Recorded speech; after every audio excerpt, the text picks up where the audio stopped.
Hey guys, Adrian back with another one for you. It's Monday, guys. It's a special Monday, special live, guys. We all know what today is going to be, guys. We all know what today is going to be. It's that time again, guys. It's that time again. Angel, what's going on, man? How you doing, pal? Hey, good evening, AJ. Good evening, my fellow Americans. I'm honored to be here. Thank you. Thank you, Pitmaster. Thank you. Angel, you are needed now more than ever, dude. Straight up. Look at that. So, guys, we're gonna do these every now and then. Only when some crazy stuff pops up. Like I said, guys, my channel's not really a politics channel. I think that all of us do agree politically on a lot of things. Because in order to be pro male, like you can't believe in certain things. That's just the way it works. Like certain political things are just antithetical to being a successful, productive man, right? But there are red pill adjacent things, and these are the most common sense policy work, right? Wait, now Destiny's trying to say the red pill is dead. Please, come on, dude, guys, come on. You would think, all right, guys, here, hold on. This is from the Poor Man's Podcast, guys. I hate to get off track, but here, hold on. Destiny of all people is trying to tell us anything about anything, guys. Don't ever let these And the red pill argue that knuckleheads, especially Soy Boy. I let my wife get piped down by other dudes, and then she leaves me. I didn't sign a prenup. Just tell you that the red pill is dead, guys. The red pill's going strong. The red pill's been going on. Since the '90s with Tom Likas and Mark Rudolph. All right, the red pill has only gotten bigger and bigger and bigger and bigger. They're lightning rods who attach themselves to it. But all in all, guys, there's more and more Generation X, boomer men, Generation X, and older millennials, right? That are waking up, and guys, we're all here waiting for them. You know what I'm saying? That's how it works. I'm an example of that too, as it is with the Gen X. Here I am. So they'll be here. They're coming. They're coming. See, guys, the one thing that the Black community goes wrong, that we go wrong with, is Black people always want to have a leader. We want to have a leader that unites us. Well, so what happens when you hit the lead pin in bowling? All the pins fall down. And that's the best part about the red pill. You know what makes a guy a red pill? See, when he says that he's in the red pill. There's no membership. There's no a decoder ring. You know what I'm saying? You don't got to pop open a Cracker Jack box and, you know what I'm saying, do a decoder. You just are. You know what I'm saying? You don't gravitate towards this type of content for no real reason. And Destiny is really, really, really trying to, him of all people who should have got red pilled harder than anyone else, he's trying to say the red pill's dead. Clown world. Because guys, it evolves, right? Whether it's me and a lot of the other newer guys, or there's gonna come another a couple group of guys, or there's gonna be one of these famous guys like a Mr. Beast or whatever who's gonna go red pill big time. You know what I'm saying? I'm surprised that goofball Crowder isn't a red pill guy.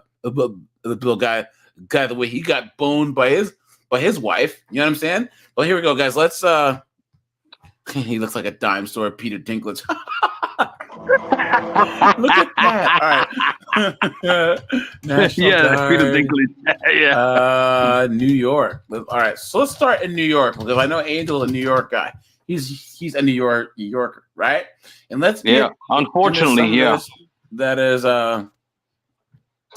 and think about how stupid you have to be to get boned like Destiny and still talk bad about the red pill. Look at that. Well, that goes to show you that, someone never, get out of the blue pill. They're stuck there. They're lost. Yep. Some people that's just how it is. Can get kicked in the nuts 3 times, 4 times, 15 times at a fight and still not put a cup on. You know what I'm saying? No way. Nope. No, it's true. That's the way it is. Look at that. Okay, here we go, guys. So Angel, can you set this up for us here? I didn't realize that it was so violent in the Okay. in the yeah. Okay, from what I found out. Hold on. Right. I'm gonna drop the link early for anyone who wants to come on up. But so hold on, guys. Jessica, hey, what's up, man? Stabbing Joe, what's up, man? Pitmaster's here. The Guy Bros here. What's going on, guys? And guys, feel free to hit the link to join at any time. But we'll be letting Angel kind of talk to us about New York for a little while. So the floor is yours, my friend. All right, thank you, AJ. Well, from what I know, the reason why our wonderful governor over here, I know I called her a gargoyle, but I think she looks more like a vampire queen. But anyway, that's just my opinion. But the thing is that is because supposedly from January on, the crime in the subways have gone up 15% since last year. Damn. And there've been some, big time reports about, people getting attacked and stabbed. Like, for example, they have this subway conductor. That's the person that opens and closes the doors for the subways. Looking out, opening the doors and everything like that. Next thing you know, this person's been assaulted. He had like a stab, like a slice wound coming from the back of the neck all the way to up to his the front on the left side. As he was looking, though, was attacked just out of random. Yep, and it was so bad that they had a picture, but they had to blur it because that's how bad the slice wound was. Going from the back of the neck all the way across. You can imagine on his left side going up to the front part. I could think it was like I don't know, it was Adam's apple, I guess that, but they had to blur it out because it was that bad. That was just one example of that. That was about a few weeks ago that happened. So she says that's the reason why they had to send the National Guards down there. Send like 750 of them in the subways just to do bag checks and 250 state police at the subways also. It's more like a show of force, and in a way I'm glad something's being done, even if it's just that, but at least something's being done until it gets out of control. Yeah. So yeah. Well, New York, it's gonna be getting there. Third world, it'll be getting there. The way it's been going though. But that's the reason why that's going on. I don't know how long they'll be there, but at least it's something though. Some people like it. Some people are not too keen about it though. But they're the ones that are the degenerates that want to go back to where there was in the 70s and 80s. Facts. But I tell you what, even back then when I was a kid and I took the subways in the 80s around there, well, I never saw that. They never had no National Guard over there though. So but what it is that these crimes are, even though crimes back there they were kind of brazen too, but over here they're more brazen and they're more lethal in the way they're doing things though. So I guess a National Guard presence helps. Even though they're not really police, but at least their presence helps. Wow. But just I've been to, where was I? Where there was armed guards. Was it? I'm sorry, AJ. I'm sorry I interrupt you though. No. Reggie Gamer. Okay. I'm gonna tell you this. When I was younger, back in the 80s, it was like Escape from New York. That I could tell you for sure. Damn. No, it was. You remember how it was in my last State of the Union, how I told you how it was back then? Yes, it was almost like Escape from New York. I think that's what precipitated the movie to come out anyway, though. So, yeah. I mean, it's similar in a way, though, because they had a United States police force in the movie. Watch the movie. It's really good with Kurt Russell. Mm-hmm. They have state police. They have National Guard. It's kind of similar to that in that sense, though. I mean, if you want to look at it that way. But back then, forget it. I think it was worse than that because I never saw National Guard back then. Yeah. And I think back then was kind of worse. Yep. And but now you have people. Hopefully it'll work out, though. Hopefully it'll work out, They're just trying to take the train, and then all of a sudden.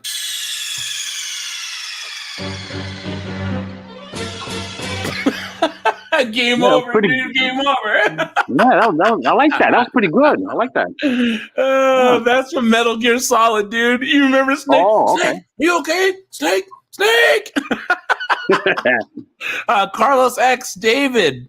What's going on, guys? Yeah. And so Angel, was this a gradual thing, or has it just been the last couple years, or what happened? How did Like, we know the migrants thing. We know the whole defund the police thing, but how? Like what? How? What caused it to be like this? Now, how did it turn out to be like this? Well, what happened is that I think they were for whatever the heck reason it is, though. I think they were reducing, and I think maybe David has a good point on this, though. I think what what happened was that they were taking out funds from other agencies that were cutting back, and when the migrant situation came by, they wanted to go and provide funds for them. Mm-hmm. Where are you going to get the money from?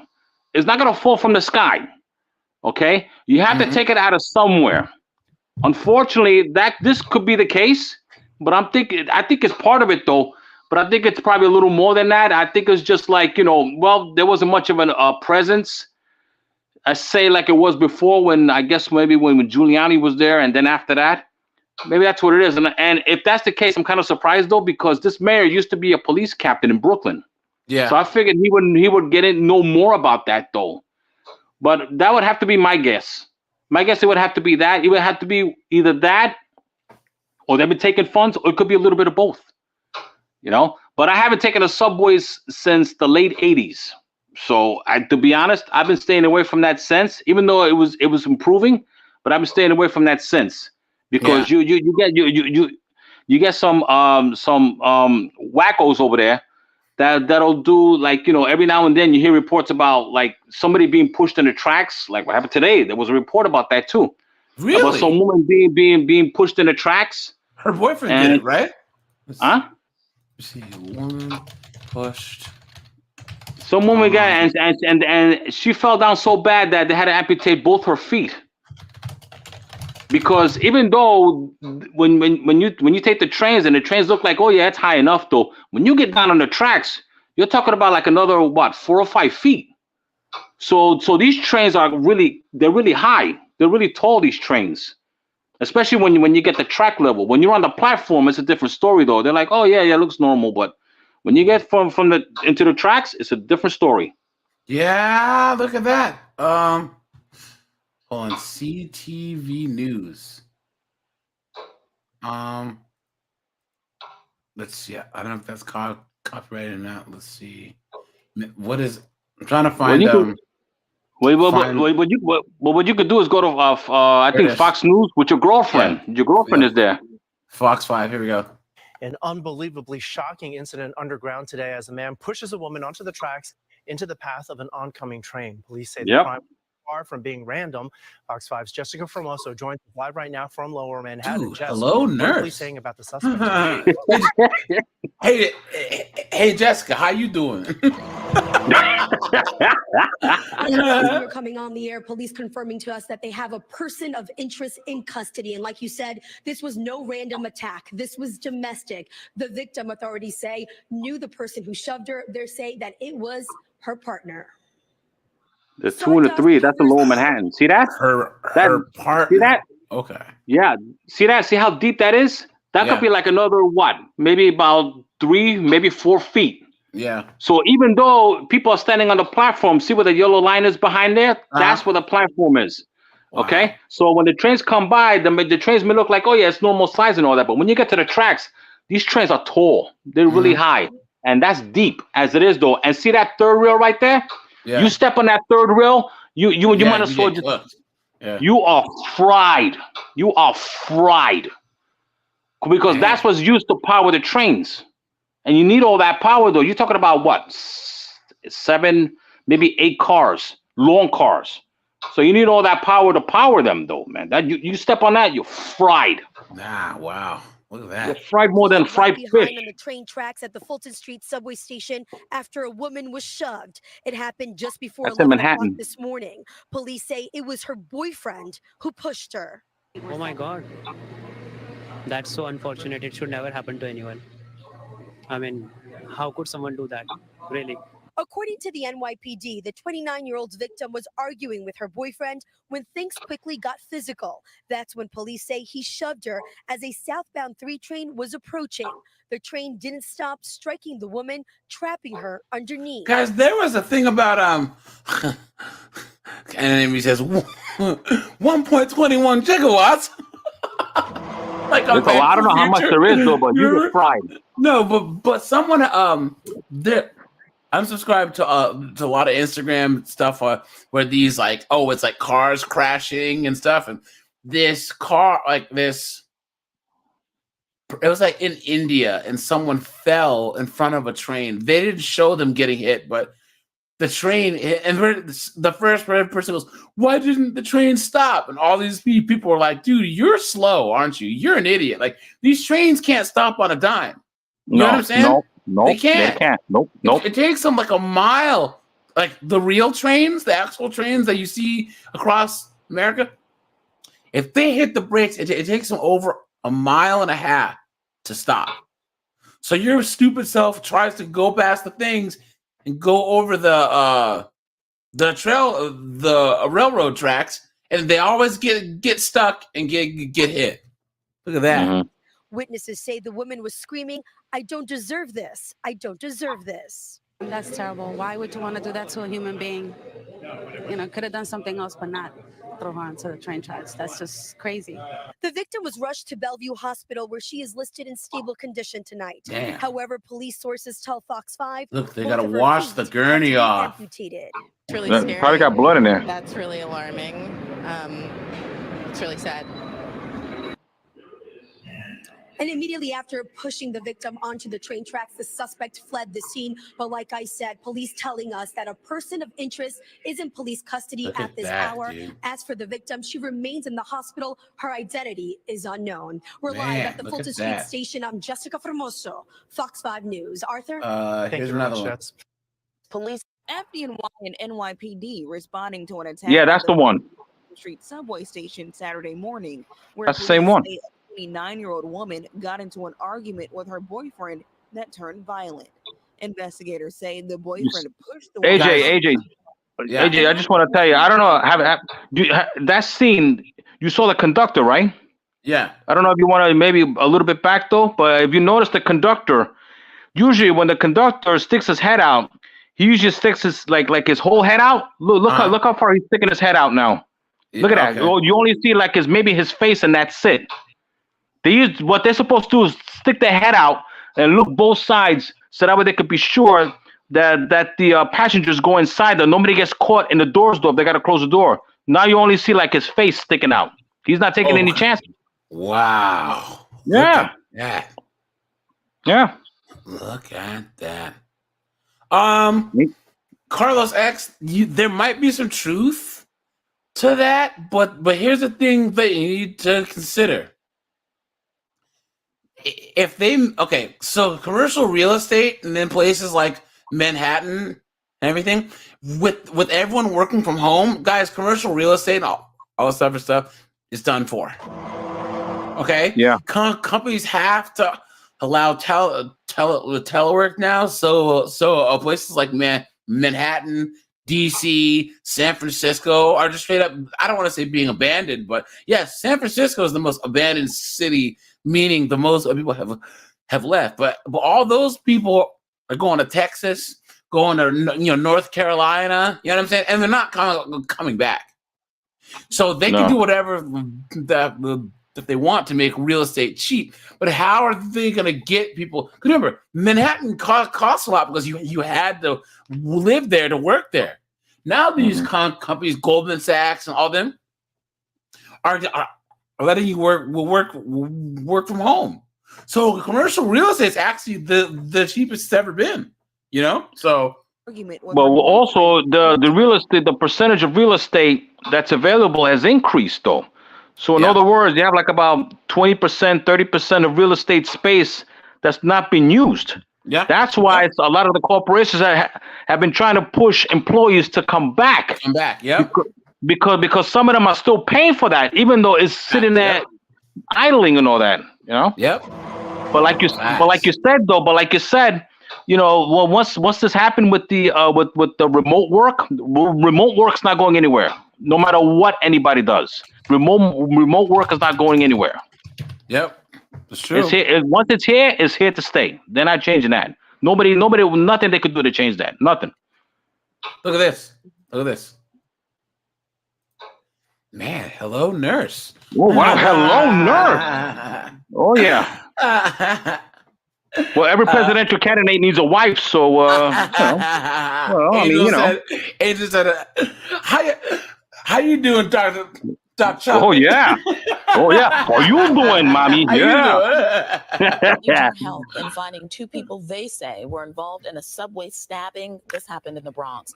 It happened. Look at that. Gal Cannon, what's up, man? How you been, man? How you doing, man? Long time, man. How you been? Loving your videos. Just before 9:30 on September 1st on the platform at the Prospect Avenue train station in the Longwood section. The 32-year-old victim was stabbed several times by a man and a woman. A man and a woman. I told you this, guys. First of all, fatherless behavior, right? Let me get the race card out here.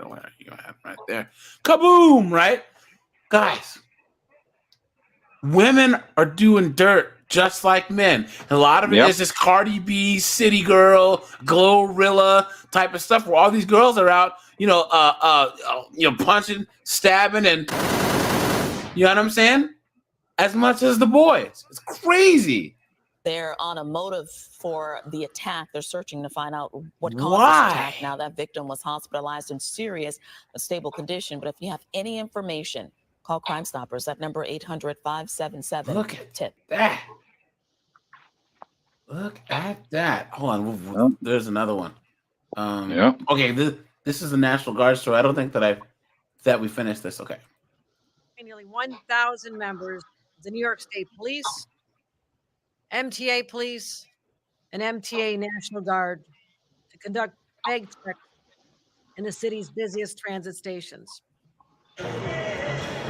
Who would have thought that there would be a city in America where you see, I don't know if they're armed or not, but they're still in military uniform, right? Yeah, they are. And you're walking around in a civilian area in a major metropolitan city, seeing men and women in military uniforms. Clown world.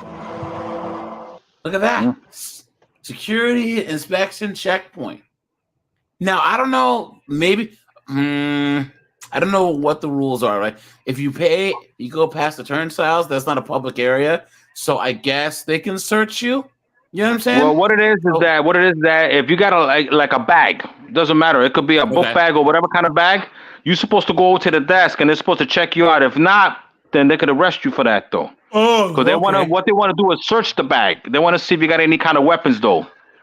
That's what it is mostly though. Crazy. Yeah.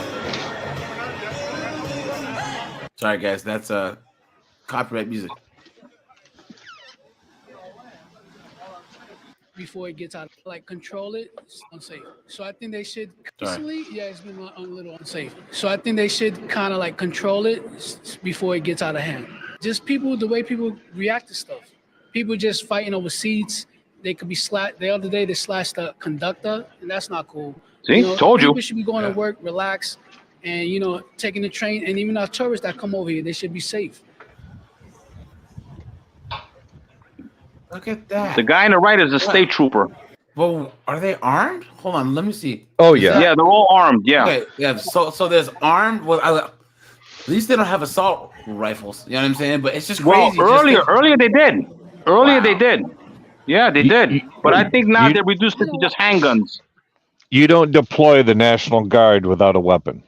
Well, what I'm saying is, guys, was it Uruguay that I was in, or was it I think it was Chile. Like one of the towns I was in Chile, they had the military dudes driving around, chilling. It was just weird. Yeah. It was like being in like an 80s movie when they were, you know what I mean? Like where they go down to Central America to South America to a nondescript Banana Republic. Like Schwarzenegger. On Top Gun Maverick, how they had to go to not Russia. Yeah. Well, now the nondescript Banana Republic is right here. Yeah, that's true. Facts. Trevor's here. Red Cap's here. Nobody searching my bag for what? Checking bags is Guys, look at this. Look at her. Look. Look. What is that? One of the original feminists. Oh, I need 2 arms. I got fake knees and a wrap on my back and 6 rotator cuffs. Kind of looks like her, though. You said fucking rot in hell. You bastard! It looks just like her, right? It looks just like her. Yep. Look at that. Look at that. Don't you put your hands on me! Back up, or you're Don't you? Fuck you! I will go to jail. I bet you will. Go fuck yourself. The officer, I bet you will.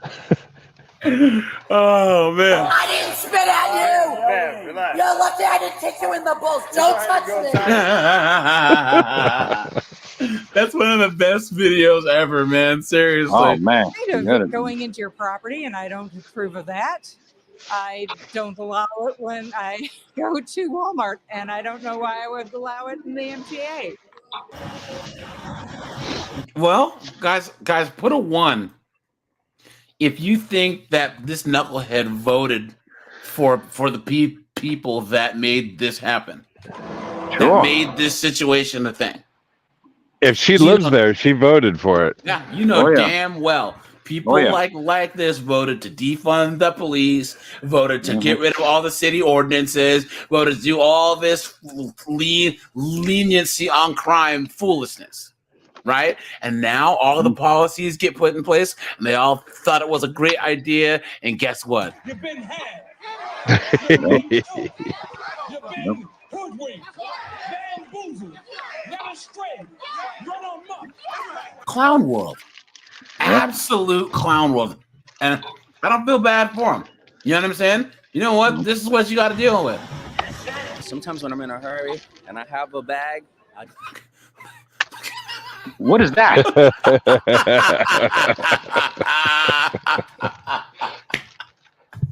Hey, he's keeping warm with is that a 1950s jailbreak hat? It's high fashion over here. Oh, what is this guy wearing? Look at that, guys. Oh no. I don't like to be stopped, you know, so then I try to see, did they stop me? If they're going to stop somebody else that doesn't look like me. Oh, please. You've been had. Oh, my goodness. You've been took. You've been hoodwinked, bamboozled, led astray, run amok. Guys, did we see them in this whole video looking through any black person's bag? No. Guys, why do they always got guys, hold on. Guys, hold on. Story time here. Let's pump the brakes.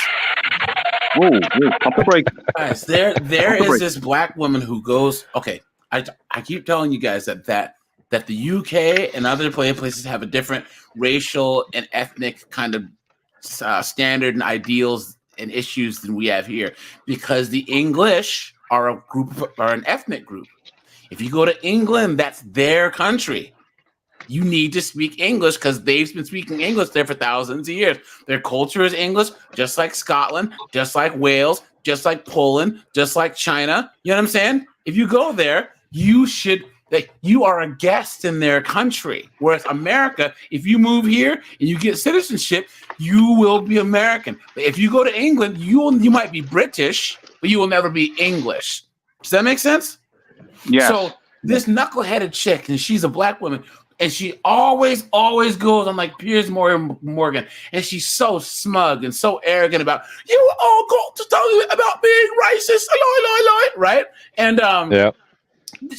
they were saying, is the British countryside racist?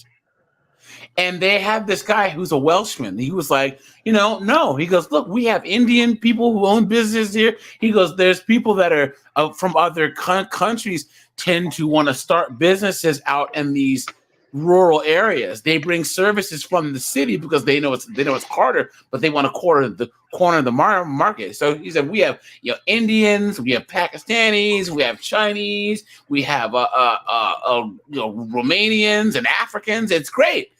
And she's like, well, I don't think, he goes, that's you quite know what exactly is going on. He goes, look, I'm a first generation Welsh speaker. And what he means by that is he's in his 70s. In as late as the early 1900s, guys, 1910 to like 1930, 40, 50, guys, they were still trying to exterminate the Welsh language. You know what I'm saying? He said they had these nooses on their necks, right? And if they spoke Welsh in school, the teacher would go and like pull them out when they were kids in school, clown world. He goes, so don't try and tell me that I don't know what it's like to be oppressed. And she goes, well, you're not black, so you don't know what you're talking about. Say, wait a minute. This Welshman has dealt with more oppression, straight up institutionalized, meaning because I don't believe in words like systematic or whatever, institutionalized anymore, because those laws aren't on the books anymore. But this guy grew up in a time when there was real institutionalized racism against him, or discrimination against the Welsh, against the Irish. You know what I'm saying? And she's trying to say that as a B-dub who grew up in England and lived better than 99.9% of all the black people that ever lived, that she can somehow lecture this guy about discrimination. Clown world. Absolutely. You're right. Insane. Insane. It was the same with Gaelic. You know what I'm saying? There's a reason why Gaelic's making a comeback in the last 40, 50 years. It's because they were actively trying to exterminate the language. You know what I mean? Yep. So, yeah, anyways. But in general, I hope they do what's right.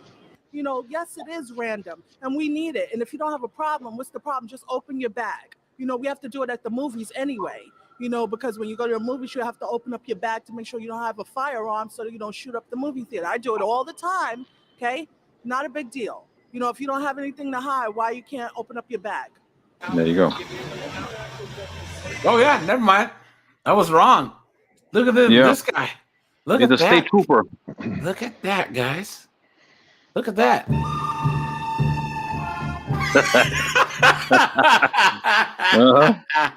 Yeah, he's ready now. Yep. Look at that. My reaction is, have you ever seen the video clips or the news articles of when they sent the National Guard into Ohio decades ago? No, hold on. Yeah, this was back in the, I want to say 60s, 50s, 60s. I think it was the 60s. So was that the and one they shot up? Yeah, they shot up the place because they were trying to. The college students were trying to have a rally, protest, and the government said, no protest, and they sent the armed National Guard in there, and protesters, being young kids, frolicking about a little too much, think they could just push them around. And they pushed the wrong group of National Guards, and they started beating them. And then it started a rampage run where, the protesters just started running straight through lines and everything. Wow. And gunfire started erupting, and there were people shot. Wow, look at that. Yeah, Kent State. Yep, that's right. Yeah, hold on. Kent State. Yeah, I think 4 students got shot, though, I think. Yeah. Oh, yeah. Yeah, the May 4th. Yeah, look at that. Hold on. Sorry, let me share this screen. Let me images here. Once the crowd started running, it was like a dog chasing a wheel, you know what I mean? Look at that. Yeah, it's all about the war. Wow. Here's the thing, guys. Like I said, none of this would be an issue if they hadn't defunded the police and done what all these knuckleheads who don't even live in the city proper trying to do. Portland, Oregon, Seattle, Washington, LA, San Francisco, Oakland, Minneapolis, Chicago, Denver, Boston, New York, DC. All of them might as well be Thunderdome at this point. You know what I'm saying? Yeah, it's getting there. 15 months straight, I've been riding the subway every single day. My own personal anecdote is I have not seen any crime on the subway. Well, just because you don't see it, that doesn't mean it's not there. Yep, I know. It can help, because who knows? We might do have terrorists that's still amongst us. You know what I mean? But honestly, I believe that we just need them here to protect our people. That's all. Look at that. Imagine walking, seeing armed soldiers. That's nuts. You know what I'm saying? Look at how failed a governor you have to be. Look at how failed a mayor you have to be when you have to lean on the National Guard when your police force can't do it. Yo, I got to give you a round of applause.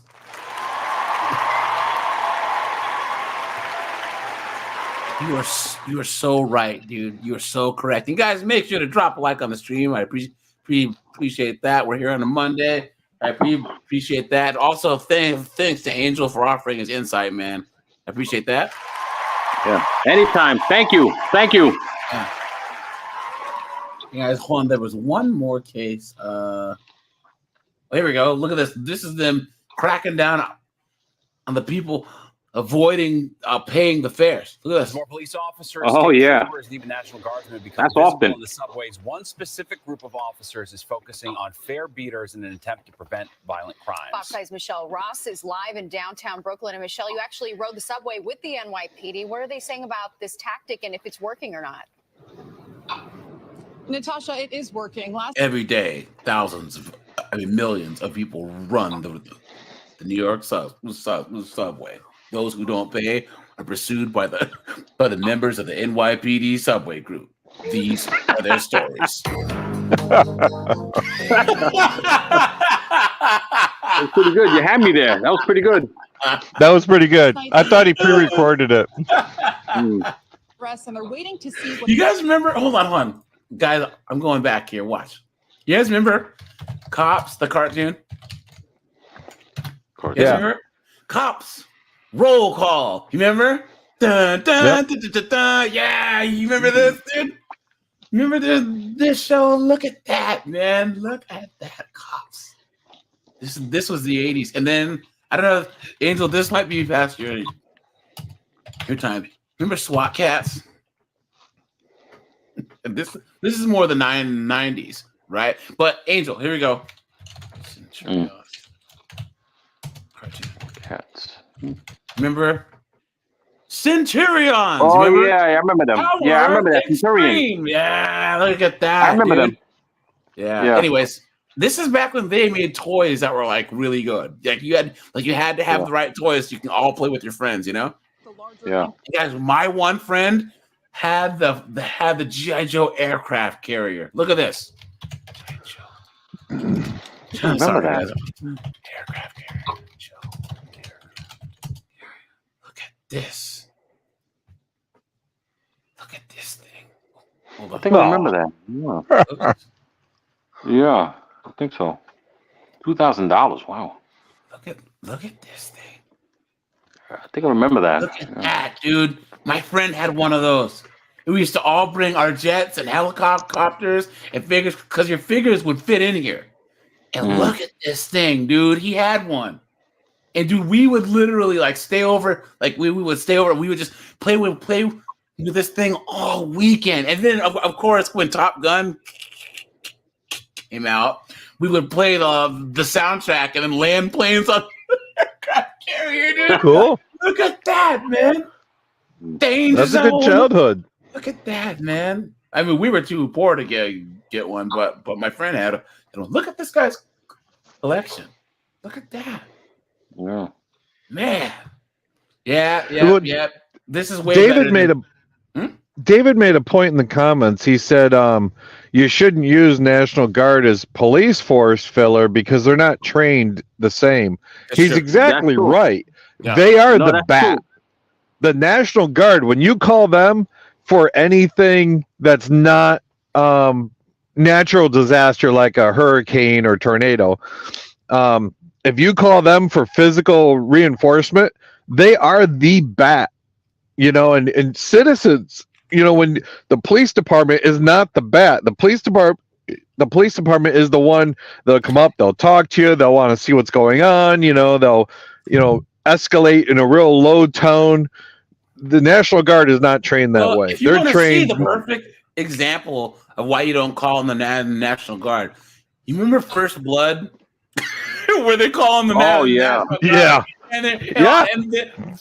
they take the rocket launcher, boom! Like goddamn weekend warriors. Remember that? And they like just completely go overboard. Yeah, they aren't trained in the way cops are. So yeah. Oh, and hello, nurse, man.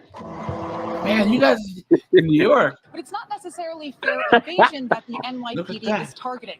They say the people that are committing the crimes down here, most of the crimes down here aren't paying their fares. They're then going on to burden the commuters, prey on the commuters, commit violent offenses, and then go on to create lawlessness throughout the transit system.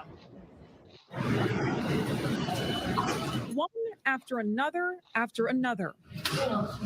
With the Oh. dozens of fare beaters, our cameras caught jumping the turnstile or Look at walking that. through the emergency exit to avoid paying, you'd almost think the subway is free.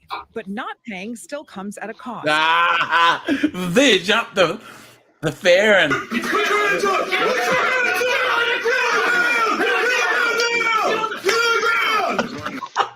they're waiting right there for him. That's hilarious. Especially And look at the guy. He points at everyone else like, hey, hey, Wait a minute. Yeah. Now watch. Hold on. Where's the race? Where's the race? It's going on black. It's going on black. Clown world. Yeah. You know what I'm saying?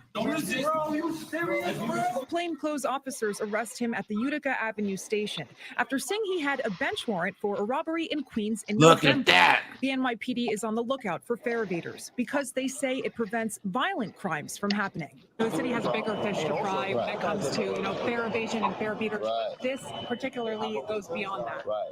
As I just told the team that's going out there today, it may look like a low-level crime, and it may start out that way, but reducing the amount of people who come into the system without paying is ultimately reducing felony crime, because these are going to be the people who are going to have guns. That's true. That's true. Because I had a conversation with a friend of mine about how he would never rent to single moms and rent to like Section 8, right? Because here's the thing: people who don't pay for stuff don't respect stuff. Right. You know what I'm saying? If they don't pay the fare, what are they going to be respectful of the train and the passengers for?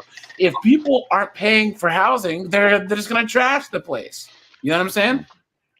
Yeah, but now you're going directly against the liberal mantra, which is, well, marijuana doesn't make it an immediate criminal, and you can say, hey, it's a gateway drug all you want, but they, want to tap dance. Well, here's the thing. But then again, everyone that's done meth has probably taken a shot of alcohol too.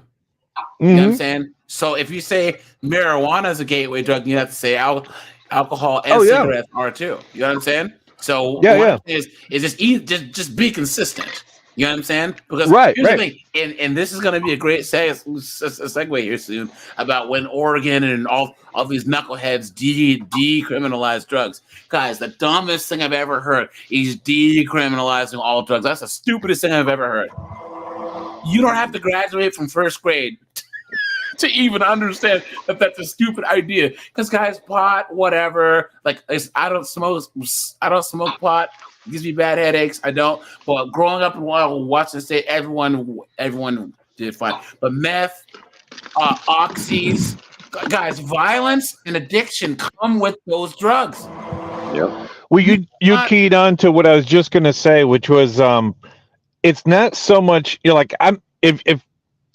if Angel gave me the ultimate power and I could be, write laws, I would not make marijuana heavily illegal or, put everyone in prison for it.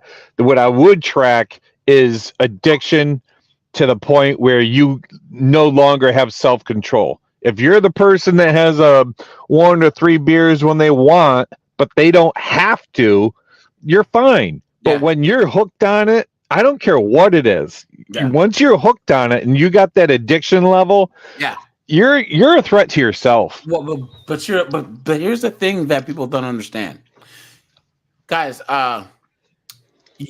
People who smoke pot, people who drink, like you have a beer, a couple beers, or even binge drink on the weekends. Saturday comes, Super Bowl. Here's the thing: you cannot be a rip-roaring, rootin'-tootin', deep in the throes heroin addict and function enough to have a job. So 99.9% of the time you are going to be out there in the streets. You know what I'm saying? Just yeah. That's right. You know what I'm saying? That's right. Meth. Guys, there's no such thing as a peaceful meth head. Trust me, guys. No, you're exactly right. Washington State has had bad meth problems since the 90s. And guys, I remember all the crime, all the craziness from meth. It was just nuts, man.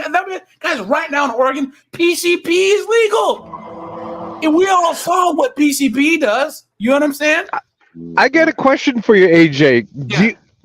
Let's just break away from common sense totally right now. Could the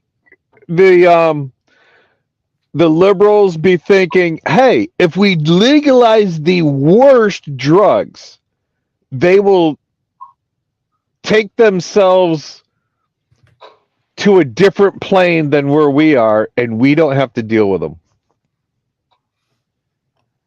I think that a portion of them might. So, for instance, guys, okay, like I said, there's a small group of people that are on that side that have a different agenda than what the rest of them think, right? Yeah. In the same way that, guys, like I said, I don't even blame women. I blame simps. But, guys, all this foolishness, like family court and all this other stuff, is a small group of men trying to redistribute wealth from the rest of us men via women and the government. Right. There's that's a good, because I do know that there have been times where they have let crime spring up in certain areas, and then these corporations buy up all the property and then gentrify it and make money. It's like these big, like 8 to 12 year plans. You know what I mean? So, well, I'm wondering if the liberals aren't looking at the history books and saying, "Hey, let's look what happened when we had prohibition on alcohol. That didn't work. Yeah. Look what happened when we had the sanitariums. That didn't work. Electric shock therapy and all this other, scrambling of the gray matter in certain procedures. Yeah. That didn't work. We couldn't keep it long term. How do we get this one population that will use these items to be elsewhere? That might be the thing. Is fine. Shove it down their throat. Let them have it all. But here's the thing, guys, because my background's in policy, right? And there's one thing that I love about people who think that something's a great idea and then they have unforeseen consequences. Oh yeah. Oh yeah, it's the best. And guys, we're gonna look at Portland here soon, and they're suffering from migratory drug use. Does anyone know what migratory drug use is? Anyone want to take a guess? I don't want to take a guess, but I think I got a small gander. Migratory drug use is when they're like, oh, everything in Portland's legal. And then everyone from California, Washington State, Utah, Wyoming, Montana, Idaho, Nevada goes, oh, really? Bet. Let's move to Portland. Oh, I thought you were going to say they were visiting to do it. No, you're saying they're moving there to do it. They're moving there, yes. They have the streets are flooded with junkies from all over. It's a rainbow coalition of junkies, man. You know what I'm saying? They got every single color, creed, from all over the U.S., man. Seriously, So they've got one street speaking in Boston dialect, and they got another street speaking in Louisiana Cajun dialect. You know what's funny? Billy Beers. You know what? So when I was there, visiting, look, I noticed the same thing. And guys, the race card is out. And guys, it doesn't matter what you look like. You can say this fact, and it's not racist. That doesn't fly over here. I've been black for 43 years, and anyone should be able to tell the truth about any other group. And as long as it's true, don't get butthurt about it. You understand? It's absolutely true. Straight up fatherless behavior, right?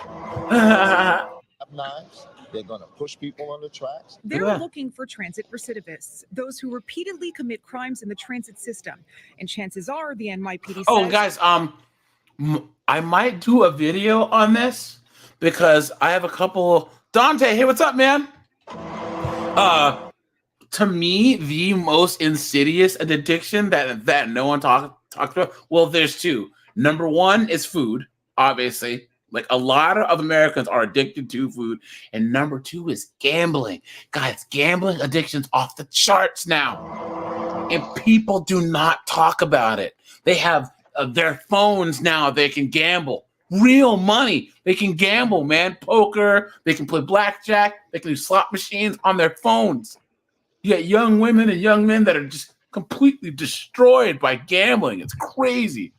they're not paying their fare before committing the crime. We recover multiple firearms from engaging individuals for theft of service. On top of that, we encounter hundreds of people with active warrants. Of the 3 people arrested Thursday night, all had warrants. Wow. Look at that. All of them had warrants. Look at that, man. Hey, smart. It's smart. Now, Angel, do you think that something like this is too little too late? Personally, no. I think if what they're doing right now, I think what will happen is that it'll stem the descent of it though. Now, if you just sit there and you just figure, well, there's nothing we could do about it, and New York is unmanageable, and so on and so forth, though, it will get down to that. It will go down the tubes, and New York, it'll be just like it was like in the 80s, though. But as long as they're doing something about it, at least now the criminals will think twice before making a move. That's true. Yeah. In that sense, and this though. makes So the population happier too. One at a time, guys. One at a time. This makes the population happier too, though. Seeing the police doing something. Yeah, Because then they don't but feel that's so the whole hopeless. point, though. Because back then, when I was younger, though, like in the 70s, 80s, and all that, they had a presence, but nothing much. Yeah, that's about it. That's how come you see graffitis on the subways and all this other stuff back then, though. At least now they're doing something about it, though. So yeah, they're not paying their fair share. Yeah, that's good. I like that. That's good. Yeah, I like that. So no, I mean, at least if they're taking some kind of action, no, it's not too late. No. It's when you let it go and you let it fester for a long while, then it'll probably be too late. Yeah. That's true. That is true, Yeah, man. the normalcy party. Yeah. Thank you. Police will then look them up on their phone to see if they have a criminal history, which is happening right now, and he is being arrested. See, what's happening to this dumb motherfucker right here? They're immediately notified if they're dealing with a recidivist. The NYPD says it's not looking to single out riders who can't afford to pay. This man who was nabbed was sporting a Montclair jacket and Gucci bag, a designer outfit worth a few $1,000s. And he doesn't even pay for his fare. Wow. Look at that. Guys, I'm telling you this, guys, and this is why people who look like me are doomed. Because we do stupid stuff like this. How are you gonna have a Gucci bag on and then get busted not paying the fare? It doesn't make any sense. What's crazy is this is usually what women do. They'll be wearing Gucci and all this stuff, and then dine and dash at a restaurant. So you have a $3,500 Balenciaga bag, but you ran out on a $90 Chili's bill. That makes perfect sense. But by not paying the $2.90 fare, he put himself in the spotlight. He had a warrant and was in possession of this pepper spray. Not smart either, dude. Not smart. Look at that. Look at that, man. What a moron. AJ. To the precinct. Yeah. AJ, I just want to tell you, this is part of the reason why when Giuliani became mayor, he started doing the broken window theory. Like, what if there's like anything like a broken window, it'll lead to like, bigger crimes. So this is kind of like a low level kind of things in which, it starts and then it starts dropping the crime rate. So that's why when you was asking me, is it too late though? No, it's not too late because at least they're doing something now about it though. Okay. And that's how it starts with little things like this. But on the flip side, this is how Portland and San Francisco all became hellholes. So they've done the opposite. They stopped enforcing city ordinances, urinating on the street, dropping needles everywhere, putting tents up, right? So they did the opposite of what Giuliani did. Right, exactly. Once you stop enforcing city ordinances, then it's friggin' Mad Max out there. You know what I'm saying? Yep. He went Exactly. to get processed. Not everyone who is stopped is put in handcuffs, though. You never know. Maybe this person is a runaway, needs help. We can offer them services. We're not looking to put those people in jail. We're looking for the recidivist. If the person does not have a violent history and not in need of services, a civil summons is usually issued. This operation is made up of the transit response team with members of the community response team. They are not subject to being on a fixed post at a turnstile, at a fixed post on a platform, being a slave to the radio, answering 911 jobs all day. Their main job is to be out in the system, riding trains, engaging with customers, providing a sense of security. And although subway crime is down, many You know what? Here's that gamer. That's true because, well, okay, this is a generation of people that will commit crimes and then post it on Facebook. Exactly. They will live stream on Facebook when they're doing stuff, showing their faces. What a bunch of morons. Yeah. Yeah, and the population is starting to swing against the judges and the corrupt DAs as well, though. There's now a new wave in the last 30 to 60 days of communities around the country. Not every community, but it's starting. I think there's something like 6 communities already where they're pulling judges off the bench saying, you're not a good judge. We don't want you in our community anymore. Yep. Good. Yep, Good yep. move. Hold on. There was a girl who lost her legs in an accident, and it turns out that the guy, hold on, was like he should have been in jail.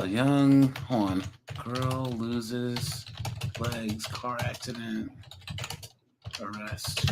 Let's see.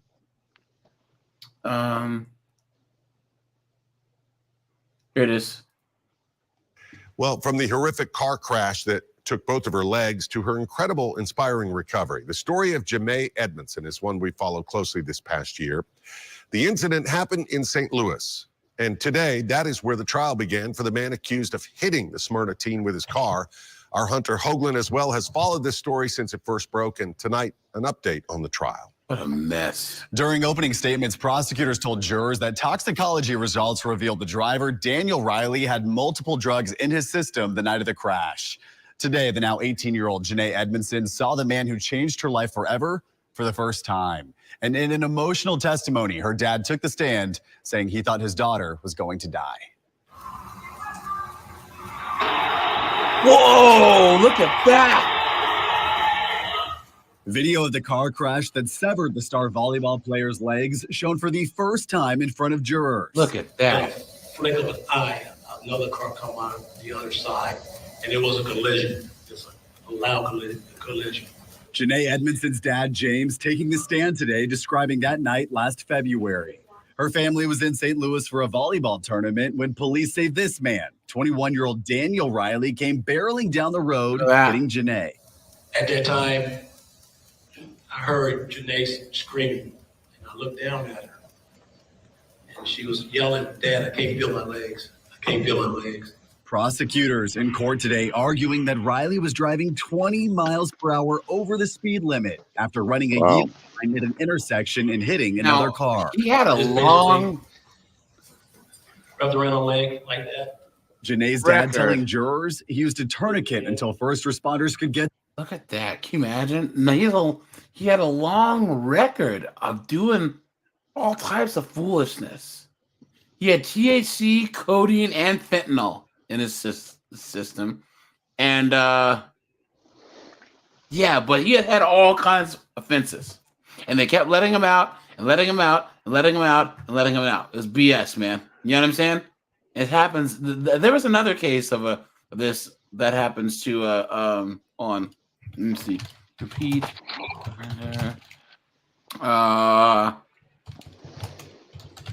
There's one where it was like this guy.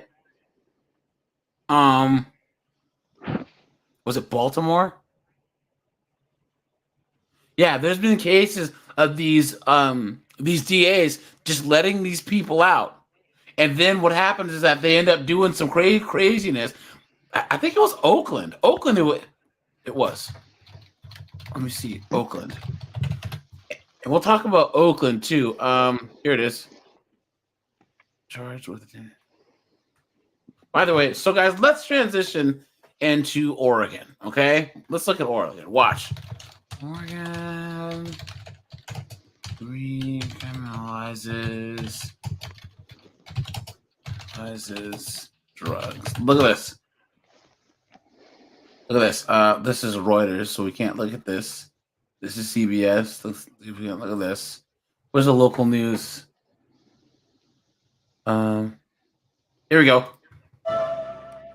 Tonight, we're going to begin an examination of Measure 110. That's the ballot initiative that voters in Oregon approved in November of 2020. It basically decriminalized small amounts of hard drugs from heroin to cocaine to oxycodone and a whole bunch more. Did you guys just hear that? You're just walking around with like heroin or friggin' fentanyl or whatever, or Bolivian marching powder, and the cops don't do anything. Instead of criminal penalties, the law calls for treatment centers to be set up all over the state so that drug addiction could be treated as a healthcare issue, not a law enforcement issue. It sounded good, but cops say it's led to a huge increase in the amount of drugs on the streets of our towns and cities and an increase in crime.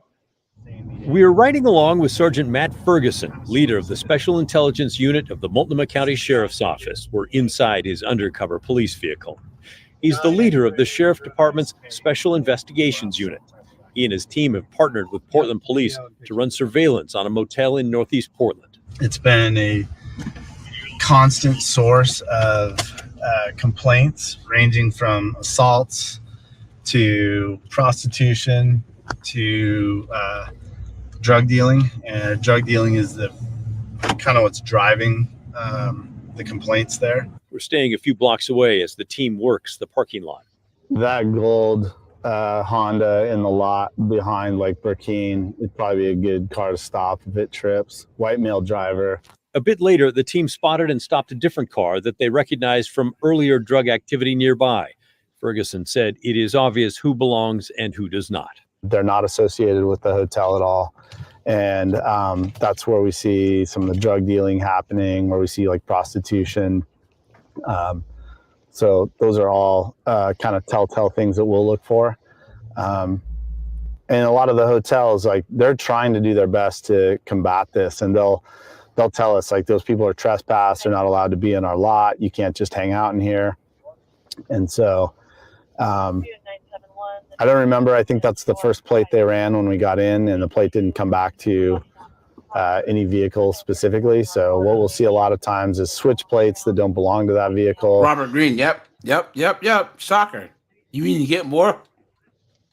What you allow? Absolutely, yep. Or they'll steal plates from a similar vehicle. Back at the office, Ferguson is willing to show us drugs and guns seized recently in two separate cases. Those little blue pills are fentanyl. It's everywhere. It's everybody. I have a couple of cases that are back-to-back cases we did this week. And in each case, it's fentanyl possession and stolen handguns. And this is almost everything we do right now. How much does Measure 110 have to do with it? Measure 110 has everything to do with it. Ferguson said because Measure 110 reduced possession for small amounts of drugs, including oxycodone, drug business has flourished. The fentanyl pills are counterfeit OxyContin pills. And by decriminalizing that, it's basically legitimized criminal organizations, and the drug possession, use, and sale is just rampant with very little consequences, and it's taken away our tools as police officers to sort of interdict that. Reported drug offenses in Portland dropped from 880 the year before Measure 110 went into effect to 364 the year after. Police still do have some tools, and Ferguson was involved in a bust last June in which investigators found 500 fentanyl pills along with 44 firearms. Whoa! Look at those. Is that machine guns? Yeah, look at that, guys. Can you imagine? Dude, can you imagine? I trained on them. Civilians shouldn't have. Well, I mean, civilians can have a lot of these things. That's fine, but like drug dealers, Guys, can you imagine? There's certain parts of Portland you got to go through now, guys.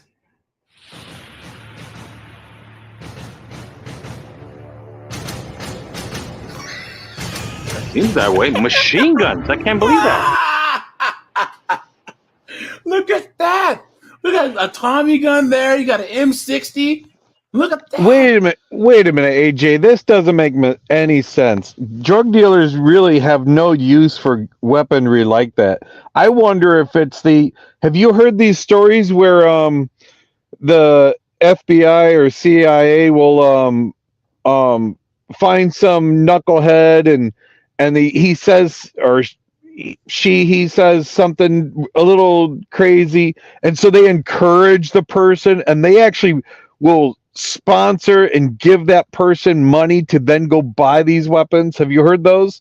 No, I just know that the thing is that, dude, man, these drug dealers, they're shooting at each other, dude. You know what I'm saying? Well, no, that's true. That's true. But the Michigan governor that was supposedly, had, a threat prevailed. It was actually I believe it was the FBI was selling guns and giving money to these, knuckleheads that, had an opinion. Yeah, I just know that I've seen before, when I used to live in Seattle, and I would see with these Vietnamese gangs and the Chinese gangs, man, when they would get busted, they would have whole arsenals, man. You know what I'm saying? Wow. Because then the cops are like, look, like we could run in there and get him, but the cost, like the loss trade-off, of life, would just be crazy. He said the only thing missing in this picture is a blunderbuss. Well, the one over on the right side corner, that's a liquid cooled operation. Yeah, right there. And then look at this. What are these? Explosives? All these? Look at that. And then look at that. All these handguns. Look at that, man. 2 of which were machine guns and 1,000 grams of methamphetamine. Oregon has long been a favorite distribution hub for drug cartels in Mexico, who seem to like the I-5 corridor.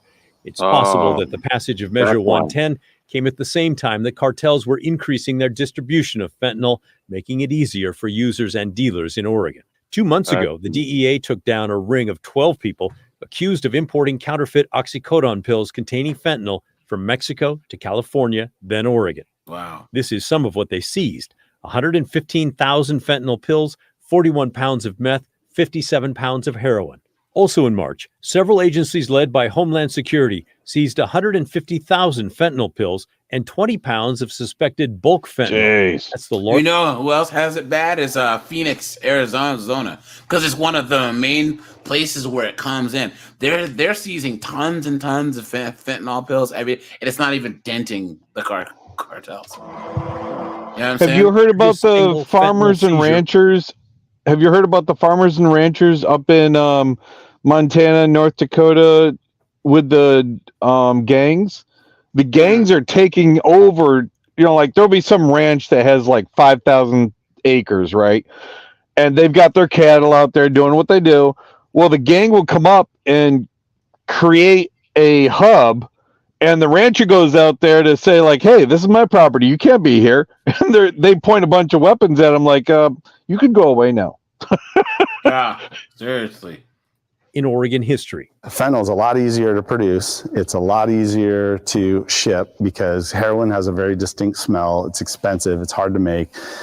You have to get it here. Dogs will alert to it if you have a odor-seeking dog. It's just hard to get. Fentanyl is super easy. It's pill Barely form. an inconvenience. You can get thousands of them relatively easily.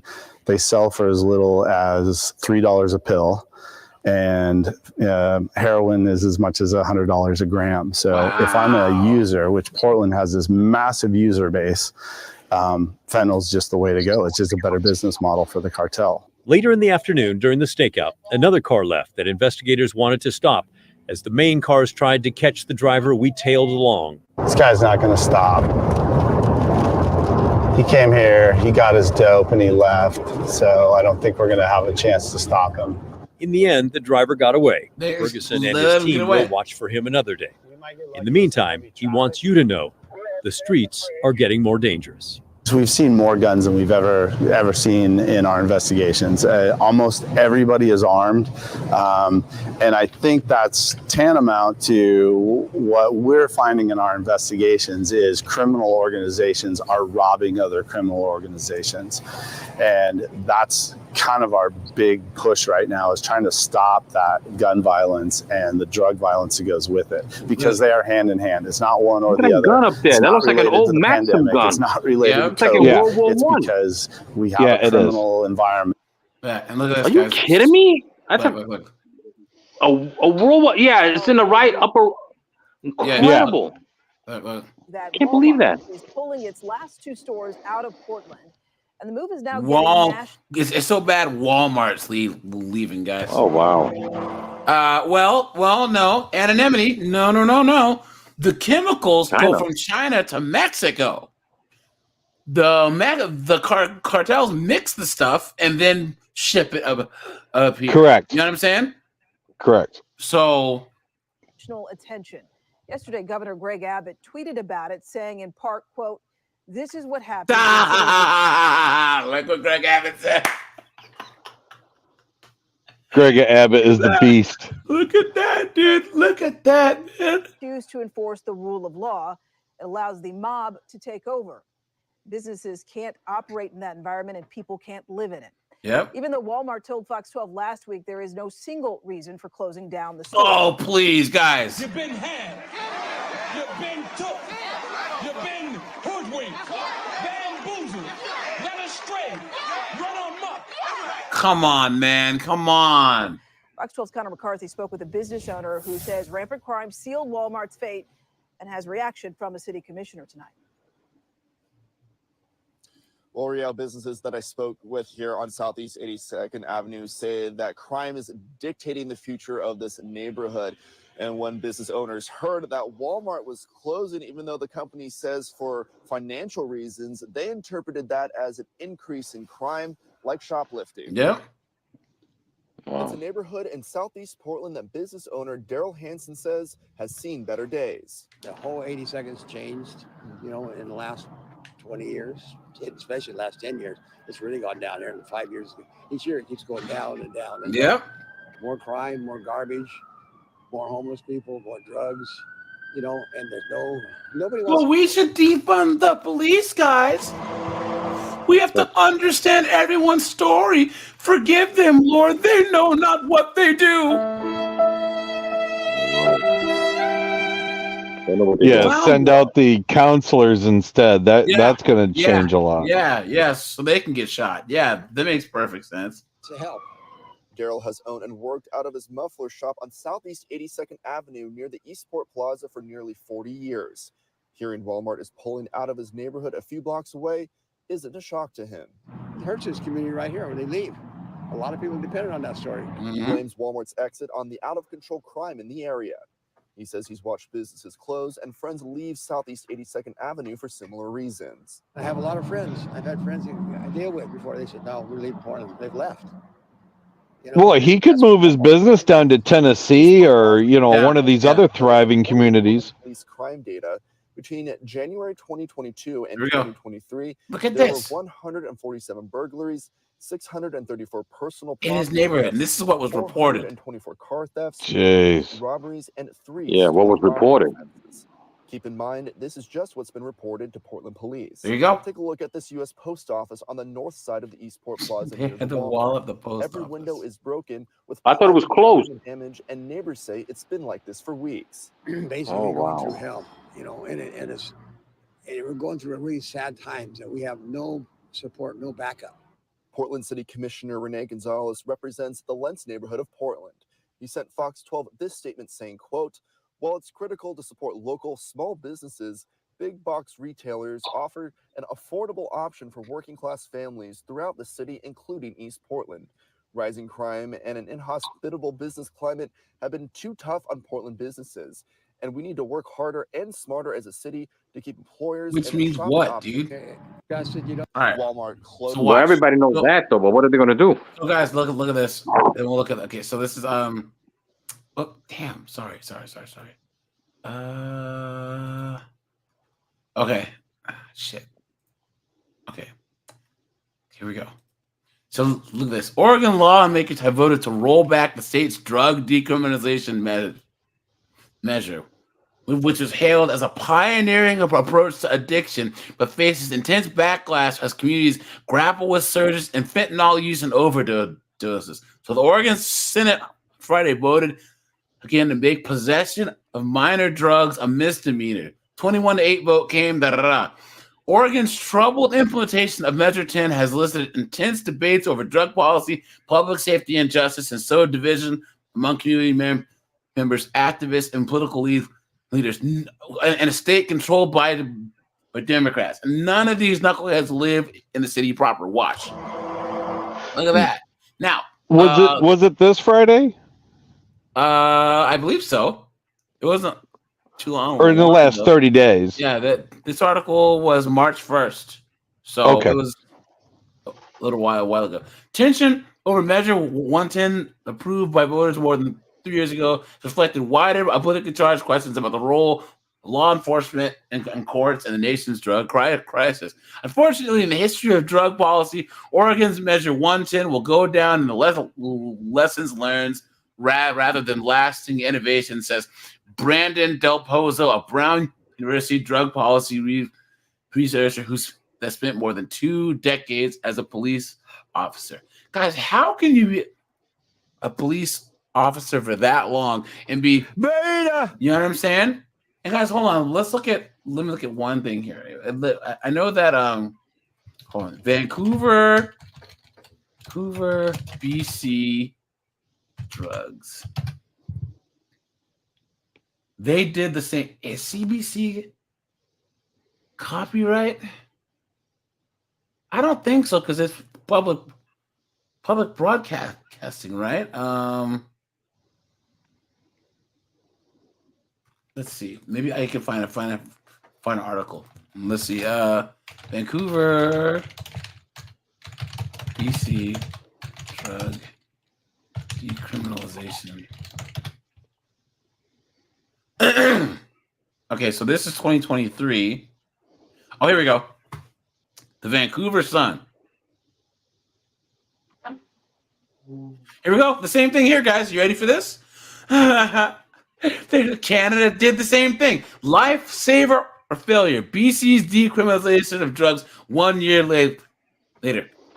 A year ago, the government pledged that decriminalization would help save lives. With toxic drug deaths at record levels for 2023, opponents are now saying the experiment should be over. There it is. I'm shocked. There it is. And what's funny is there's still people that'll look at the data and you tell them how stupid of an idea that this was, and they say, "How dare you!" They still want to rail against this. Look at that. So January 30th, 2023. So it's almost been a year. I mean, it's been over a year. So BC was the first Canadian province to decriminalize the possession of hard drugs. So the government said that it's a bold action to save lives. Guys, The lie detector determined that was a lie. come on, man. Every day we're losing lives to overdoses from increasingly toxic illegal drugs, So we're committed to stopping this tragic epidemic with bold action and significant policy change. BC's chief coroner, Lisa Lapointe, tried to temper expectations, stressing that decriminalization alone would not reduce the death toll. Okay. And so, unfortunately, what happened in BC is the province kind of obfuscated the purpose of the decriminalized movement from the jump and directly stated that it would reduce drug poisoning deaths. Without regulating the drug supply and introducing pathways to acquire safe drugs, those numbers won't change. Man, this chick's a knucklehead. Huh. Okay, 1 year into the 3-year pilot program to decriminalize the possession of 2.5 grams or less of heroin, fentanyl, cocaine, meth, and MDMA. Look at that. Now they said there's 7 people a day dying from this stuff. Oh, wow. Look at that. 7. Look at that. What's that old saying? You can't fix stupid. Yeah. Yep. Well. Hey. Yes, you can. In this case, I'm telling you, all these knuckleheads are ODing with a problem fixes itself, right? Right. Well, that's what I was referencing. Is that what the liberals are trying to do? They're saying, like, we tried to outlaw it, doesn't work. What if we make it legal? It'll fix its own problem, right? Yep, that's true. Here, guys, let's go here, and then we'll have another article. Could be a crime. That is thanks to Senate Bill 1553, which now awaits the governor's signature after passing the Oregon House and Senate. Fox 12's Carly Olson had a chance to speak with some local commuters today for their insight. She joins us now live. Carly? Representatives say that the passage of this bill would help give law enforcement the tools they need to help enforce safety on the buses and trains as well. And today we spent some time here at the Beaverton Transit Center, and we spoke to some commuters who tell us that they are largely relieved to hear about this potential change. Whether by bus or by train, it's a problem that's hard to ignore. It's nothing that anyone wants to see or be around. A problem addressed in the Oregon legislature this week with the passage of Senate Bill 1553. This bill is critical to ensuring our transit workers, our commuters, and our families are safe on Oregon public transit vehicles. Yep. The governor's signature would classify the use of an unlawfully possessed controlled substance while on a public transit vehicle under the crime of interfering with public transportation. Kind of stumbling around. Sometimes I just start banging on the windows, and that happens at least a couple times a week when I'm on the mix. Brian Reed from Beaverton says the behavior he's observed from drug users on public transit has an especially harsh impact on him. I was in the military for a while, and so I came back with PTSD, and so any loud noises kind of not great feeling.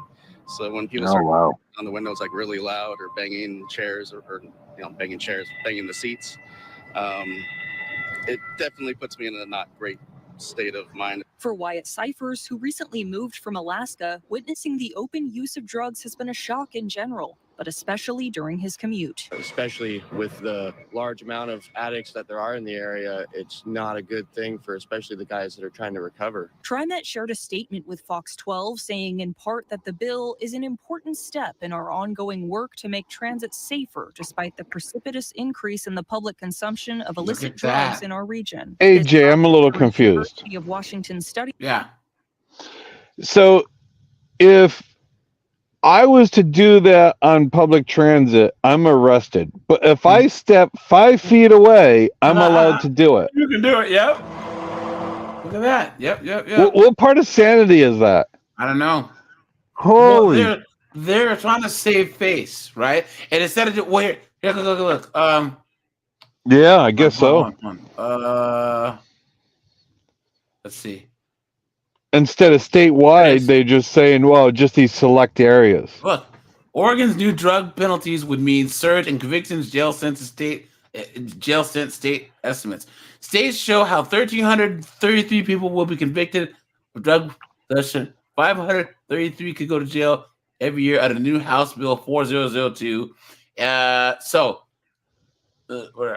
So the number of people who receive criminal convictions under a new drug law passed by Oregon lawmakers wouldn't be all that different from the years before the voters decriminalized drugs. That's the point. Is this the one that we just saw? Yes. they voted overwhelmingly to roll back the drug decriminalization effort created when voters had approved ballot measure 110. Why would anyone think that this was a good idea? I just don't understand. I don't want to criminalize addiction, he says. But here, guys, so what's even worse? Let's go here. Where's that Oakland one?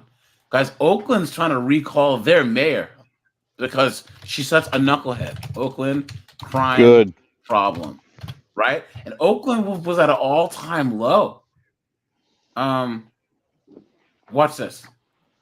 Rallying cry tonight in Oakland after a beloved donut shop is robbed yet again. This is not just the third time I'll be since June, but also back, the guys. second time just this week. And now the community is calling on city leaders to do more to help small business owners. Good evening. Thank you for joining us. I'm Dan Ashley. And I'm Amma Dates. Organizers of today's rally called out city leadership for failed policies and pointed to recent robberies in Oakland as part of the ongoing concerns over public safety. And as ABC 7 News reporter Anta Hassan tells us, they want the city to declare a state of emergency. Surveillance video from early Friday morning shows the popular Colonial Donuts in Oakland getting robbed for a second time this week. Unfortunately, we've heard this is the third time that Colonial Donuts has been robbed. 2 times this week alone. 3 times in the last 6 months.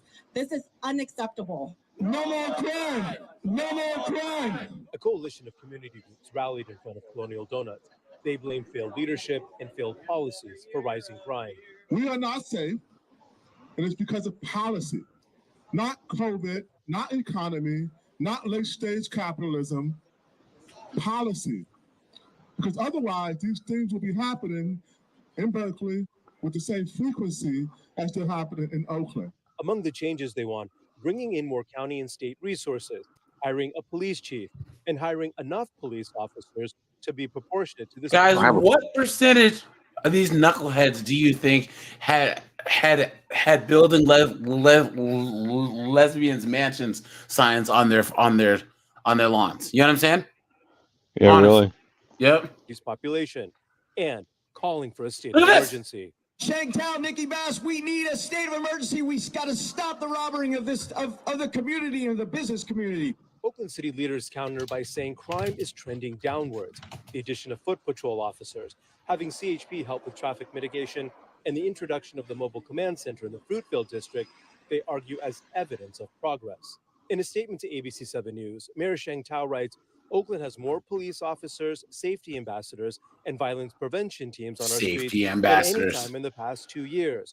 We've also increased patrol. I can't believe that they don't have a police chief. And providing funding to business districts. Well, the other one, she either got fired or quit. I know that they're coming for the DA too, because Was this the epicenter of defund the police, though? Wasn't this the area where defund the police came from? No. See, Oakland was doing good because everyone left with San Francisco, so it gentrified Oakland. So Oakland in 2020 was at a 30-year low in crime. Here we go. Look at this. So this is years ago when stuff first started. Look at this. Ago, the city recorded its 62nd homicide of the year. What? Man shot and killed on Chestnut Street, West Grand Avenue. No word on a motive yet. This latest homicide comes after a vote by the city council last night to cut the mayor's proposed police budget by $18.4 million. $18.4 million. Yeah, but that explains it. Right there. And now here we are 2 years later, and it's friggin' Mad Max out there, man. Master Blaster. Yep. Master Blaster runs Bartertown. Who run Bartertown? Master Blaster. Oh, boy. That's going to result in the loss of 50 police officer jobs at a time when violent crime is way up. Those backing the cuts say the money's better spent on violence prevention programs. Please. KPIX5's Da Lin live in Oakland. Not going to work. To the police budget cuts. Da? Right, we heard a lot of recent days from elected leaders on their. What does this guy put in his hair? Sit back, like, related oh. to the police funding issue. So we decided to talk to your everyday people to get their thoughts. More police or more social services? Conflicted in the middle, and if it does go to like preventive programs, that would be fantastic. Guys, come on. Beta! But on the other side, in Oakland, there's never a cop around when you need one. The police are an enormous part of the budget already, and I don't think we want, as a city, for the police to overwhelm the budget completely.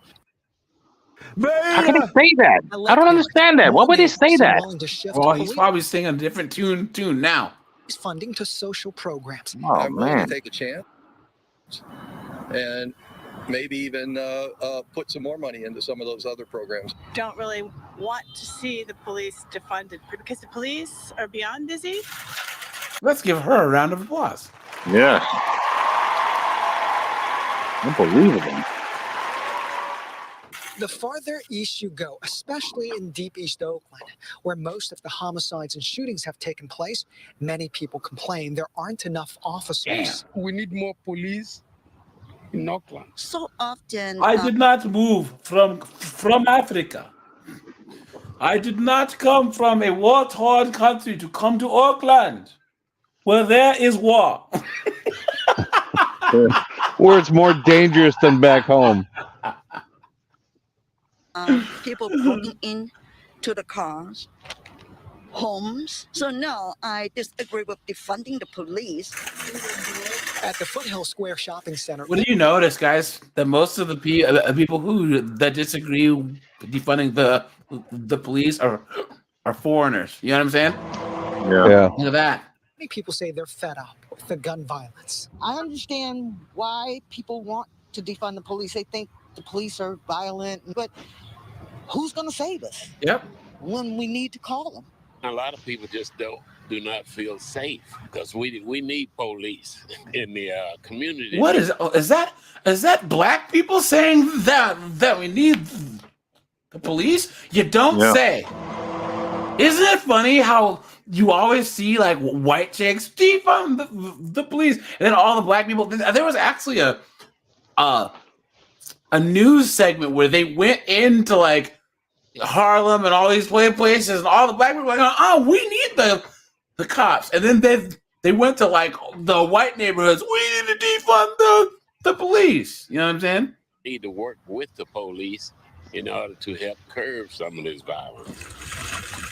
I think prevention is the key instead of more police. Maybe if we do give it a chance, it could do something right. But if we do see that it's not helping us, then we should not. But you just don't all of a sudden turn the police back on. Exactly. Once you cut the budget, it takes another fiscal year. You just don't add money back in, and then you got to train the cops too. You got to put the whole like infrastructure back in place to get those cadets going. You know what I'm saying? People don't understand. No more. And the next thing is you lose experienced personnel. Yep. So if you go from a department that had 100 officers and you reduce it to 20. Yeah, this is 2 years. This is 2 years ago, and now this is 7 months ago. So a year and a half. Watch. Time 7:05, the Oakland NAACP wants city leaders to declare a state of emergency because of rising crime. There it is, right there. And this is NAACP saying this. I thought they were, we need to defund the police, and black people are being hunted in the street by the police. Oh, now they want a state of emergency. Look at that. An open letter was issued by the NAACP, and it blasted both city and county officials. The head of the Oakland NAACP and Bishop Bob Jackson of Acts Full Gospel Church wrote the letter. It called crime in Oakland a crisis that mainly affects minority communities. Yep, that's true. That's true. Guys, the people who suffer the most are every single marginalized group. And what I mean is not just ethnic minorities, homeless veterans, right? runaway children. You know what I'm saying? Like those groups are suffering the most. It takes so much longer for stupid policies like this to affect these people that are living out in the suburbs. You know? Now, the NAACP statement said, quote, Dante just said, what a bunch of dumbasses. You guys make sure that you drop a like on the stream. I'd appreciate that. failed leadership, including the movement to defund the police, our district attorney's unwillingness to charge and prosecute people who murder and commit life-threatening serious crimes. See, I told you guys that the district attorney, he or she, I don't remember, is against incarceration. And the proliferation of anti-police rhetoric have created a heyday for Oakland criminals.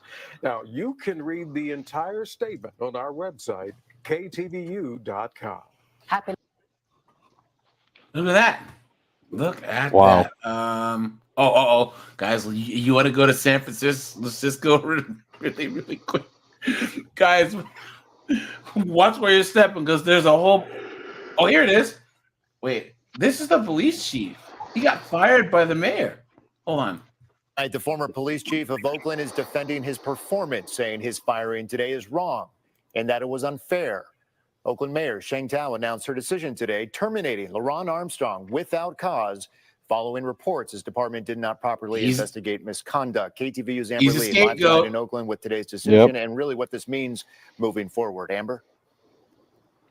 Mike, LaRon Armstrong has served as Oakland police chief for 2 years, but has been with the department for more than 2 decades.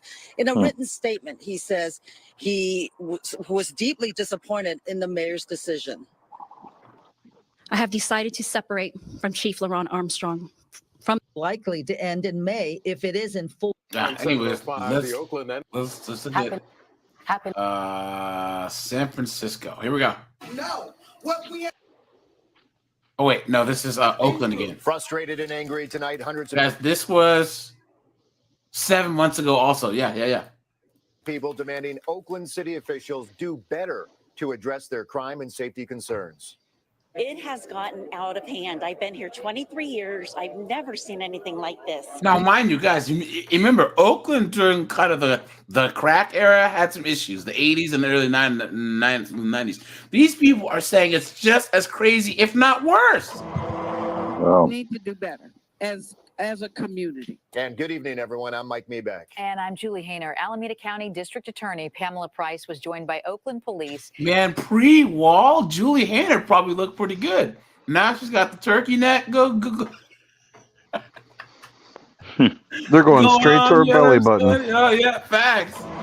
And the Alameda County Sheriff's Office at tonight's public safety meeting. A group of very passionate people lined up around the block to get into this meeting. At one point, community members took the meeting over, loudly voicing their concerns about a rise in violence and the lack of prosecution in the county. New at 10, KTVU's Amber Lee joins us live from the city of Oakland after attending tonight's heated meeting. Amber?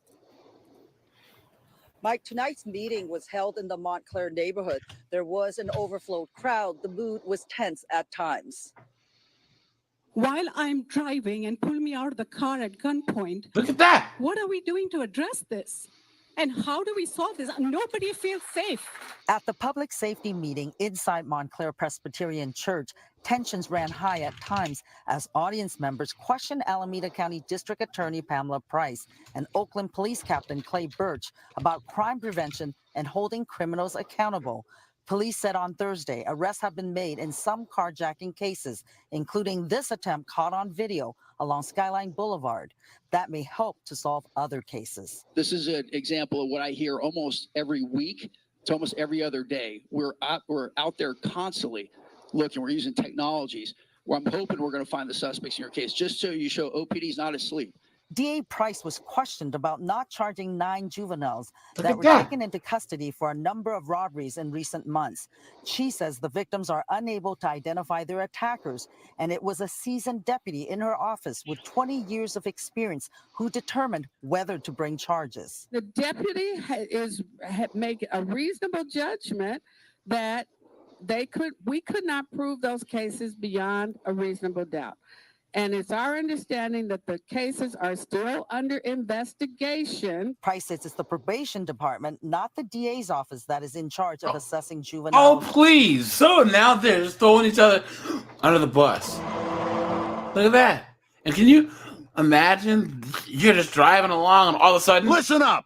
This is a robbery. And you get kicked out of your car, you know? Offenders. We saw people lined up outside the church an hour before the meeting, wanting the chance to ask questions and be heard. Pamela Price needs to understand that there must be consequences when there are assaults on people in this city.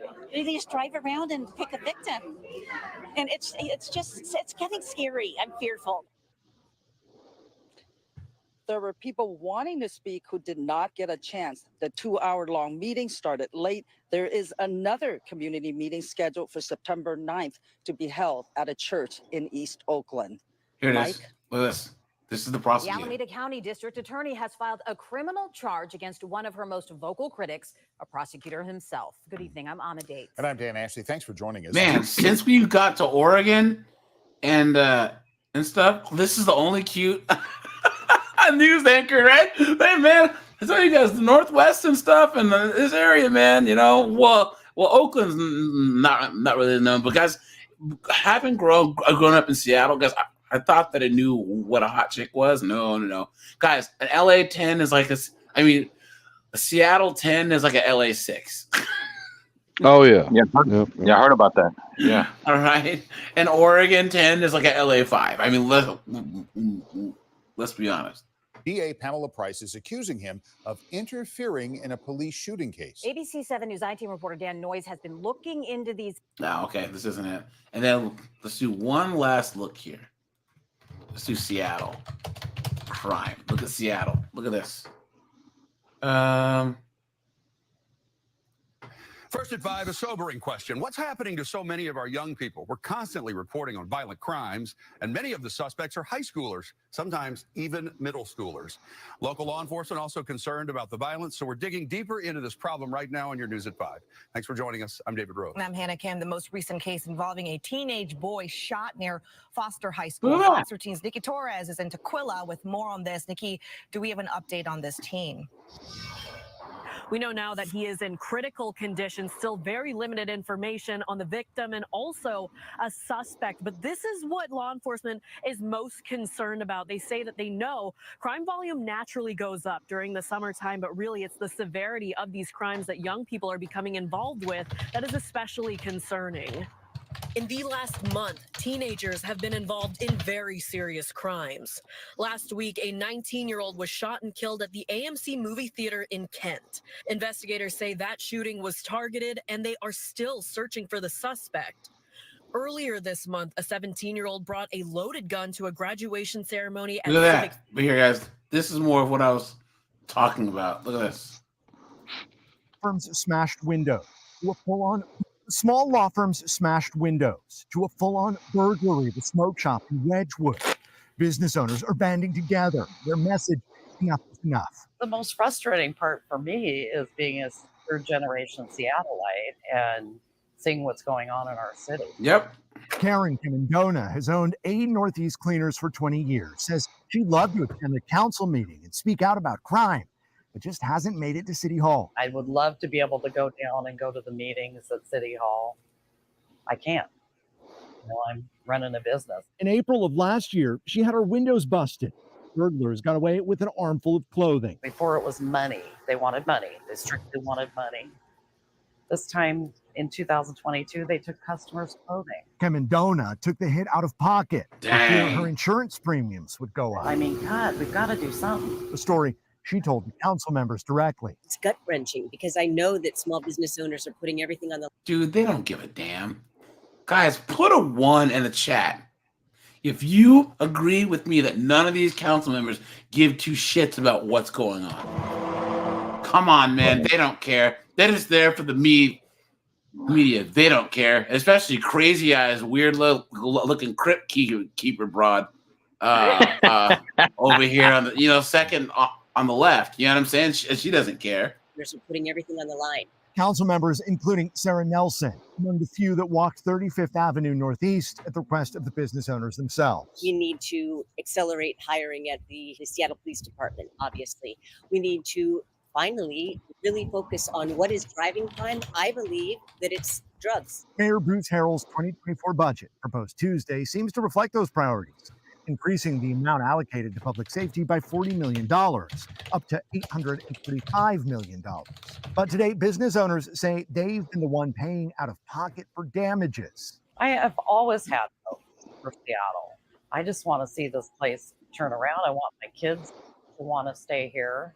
But man, something's got to happen. Yep. Something's got to happen. Guys, guess what? Seattle voted to defund their police too. Look at this. Okay, watch this. Look at this. Seattle mayor. Yeah, Mark, two big headlines today. $76 million cut to the police budget. Did you say 76 million? $6 million cut. Oh guys.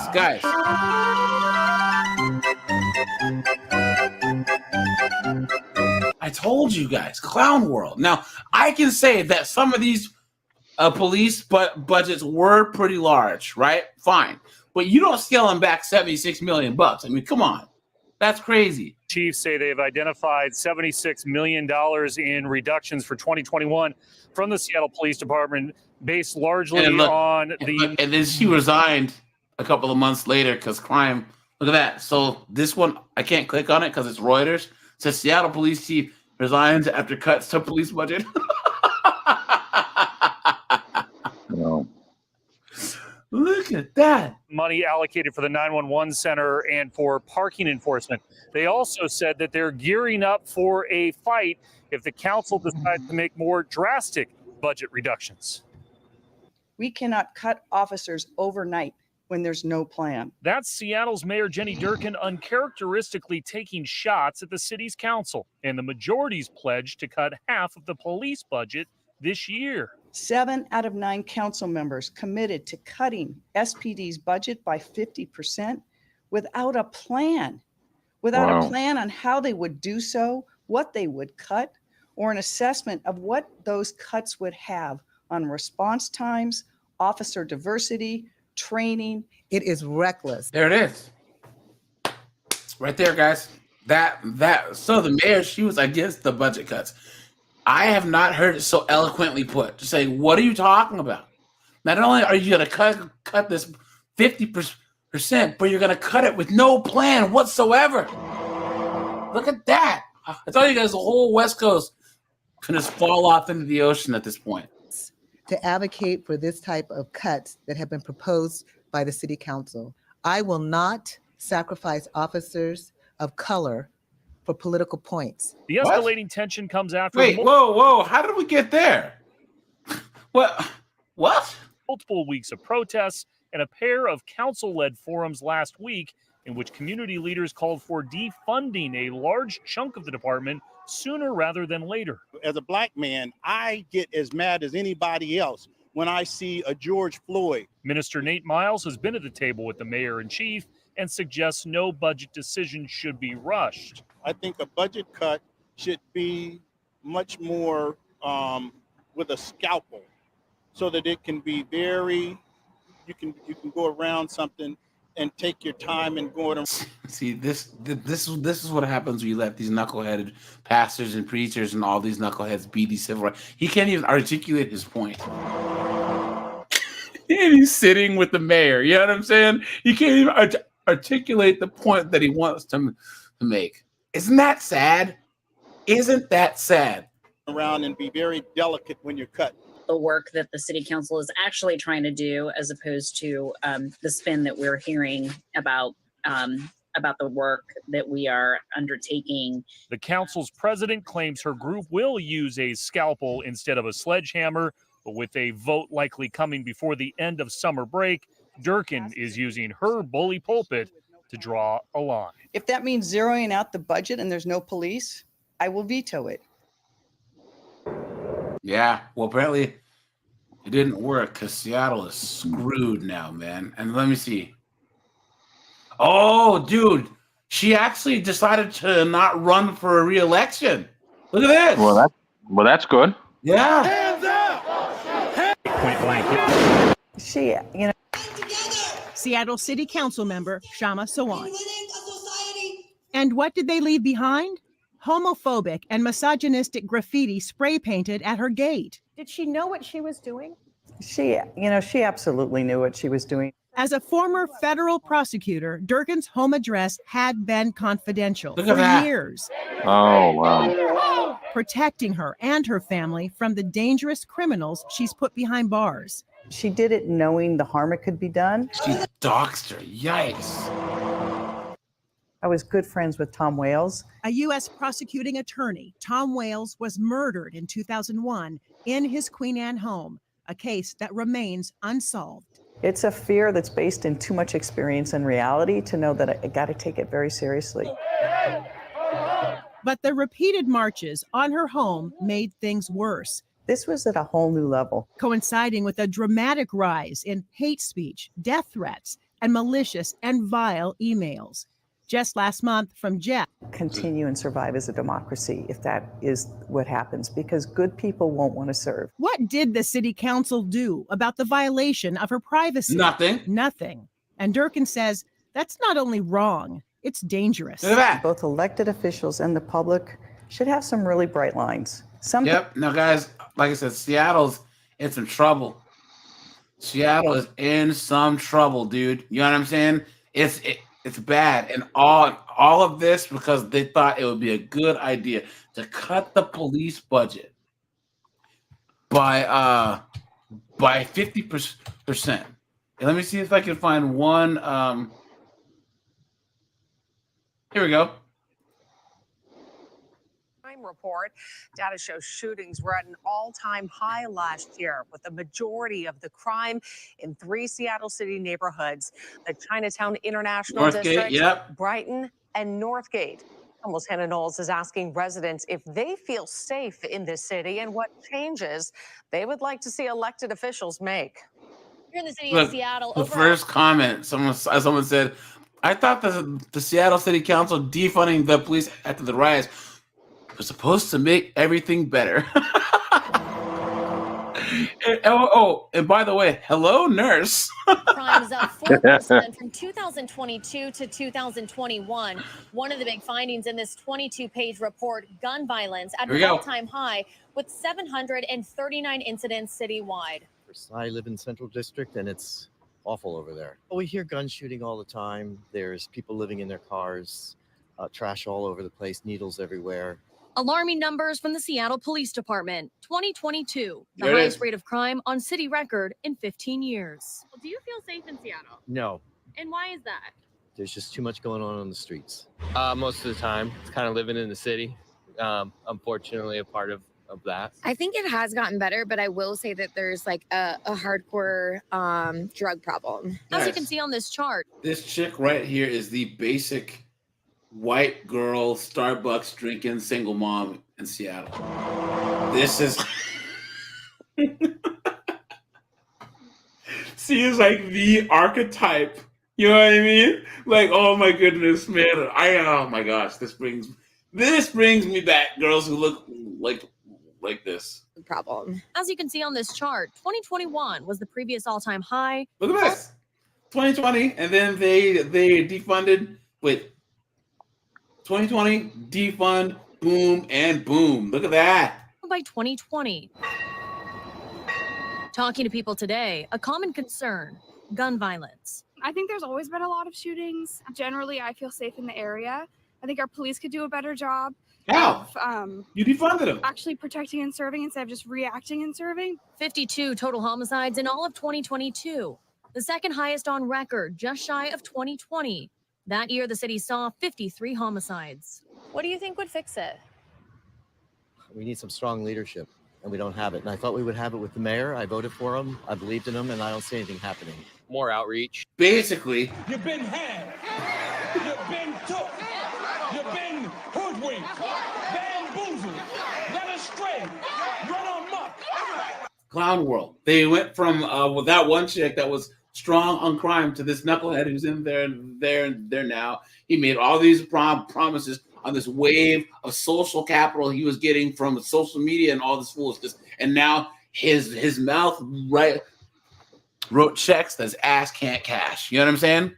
Obviously, would really help. Maybe not letting them fester the way that they have. They need help. It's a tough spot to be in. It's a tough place to get out of. Also detailed in the report, the top public safety concerns in 2022, taking the top spot, property crime, followed by police capacity and homelessness. In Seattle, Hannah Knowles, Como News. Look at that, guys. Well, hi there, Molly. You know, the crime stats, they are alarming. And frankly, it really doesn't surprise many people. It is why so many are worried about safety. And let me tell you, the chief knows it.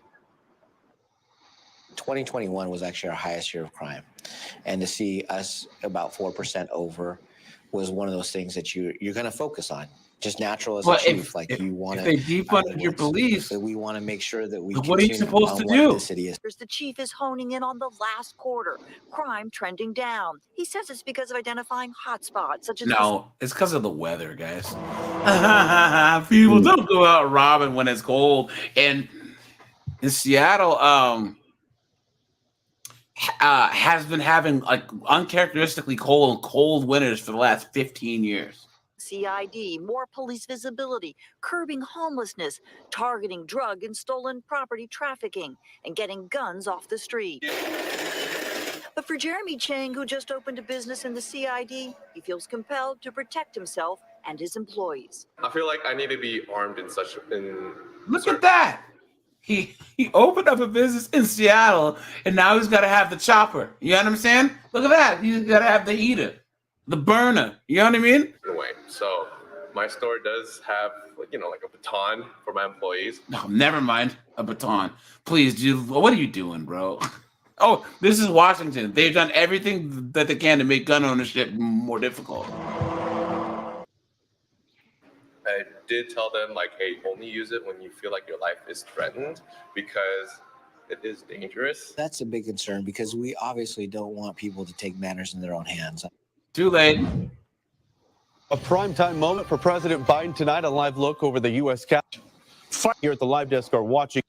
All right, guys. Well, we all think.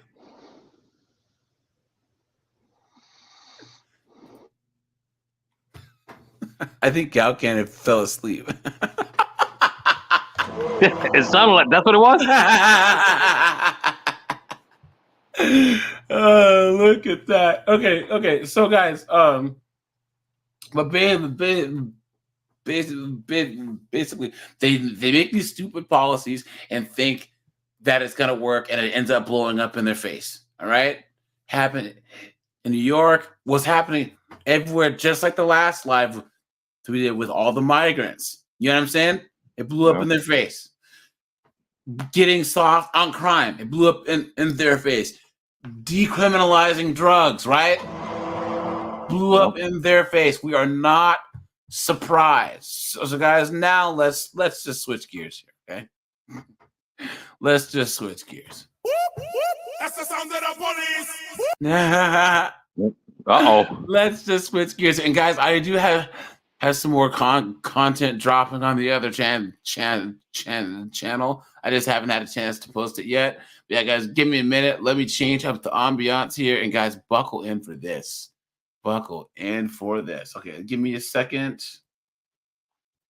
1 minute here. Now these are two that I just caught the first 2 minutes of, right? Hold on, where are we? Where are we?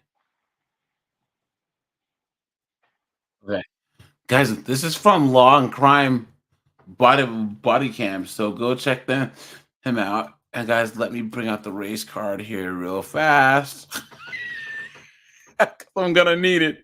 You guys make sure to drop a like on the stream, and guys, they'll say the link to the live is still there. So anyone who wants to come on up. If you guys haven't joined the Discord yet, please join the Discord. I'll drop the link to that in just a moment. Let me do that real quick. Guys, please know that I have a second channel that's all this type of content. That's body cam reactions. Oops, what am I doing? I don't want to drop the link to the Discord in the Discord. What am I doing? Yeah, you did. Yeah. Okay, here we go. All right, guys, let's get into this. Don't tell me I live here. I don't care. I don't care. You don't care. I do. A lawsuit. We got his name and we got everything. The lawsuit, right? Don't do it again. I will. It's 4 a.m. in Joliet, Illinois. Guys, how many times have we ended up in Joliet, Illinois? Yeah, about a few We're gonna times. say Illinois, Florida, and Ohio, Florida. Ohio. Jared, Yeah. what's up, man? Good to see you, pal. Where one woman's wake-up call left her in handcuffs. It's him because he living at a female house down the hall from me. And my mom. Dude, is that a? I don't know what that is. In the hallway charging my phone. It has nothing to do with him. So what my happened? situation What has happened? nothing to do with him. What happened? He don't live here. What He's happened? trespassing. What happened? He put his hands on me. How he so? threatened me with a. What you mean? How so? The boy flow sign out here. That really clears things up. Yeah. This woman called police to have a man trespass from that apartment. Let's see how it goes when the two are face to face. I don't want him here. Period. He don't live here. I live on that floor. He don't live there. He's staying with a female. So she's trying to say that he can't. That she wants him trespass from another person's apartment. Clown world. In her keys. It do. Because you only able to come in his door. You don't. Show me the proof. Where's that? Where your pass at? If you can't show the pass, you don't. I just show it don't matter what time it is. You should never talk anything. Baby, I know Miss Green. I know everybody in that office. I live here on. Okay. Yeah, but you almost did with that. No, you hit me with that. Okay, stop. I press the charge. Okay. I press the charge. I'm pressing charges against her. Look at this camera right here. You don't live here though. I'm on the lease. I'm on the lease. Take her to jail right No, now. she did that in there. I want to press charges against her. I want her to That girl go to did jail that right because you now. mad because that other dude don't want her. So So he what happened? came in there.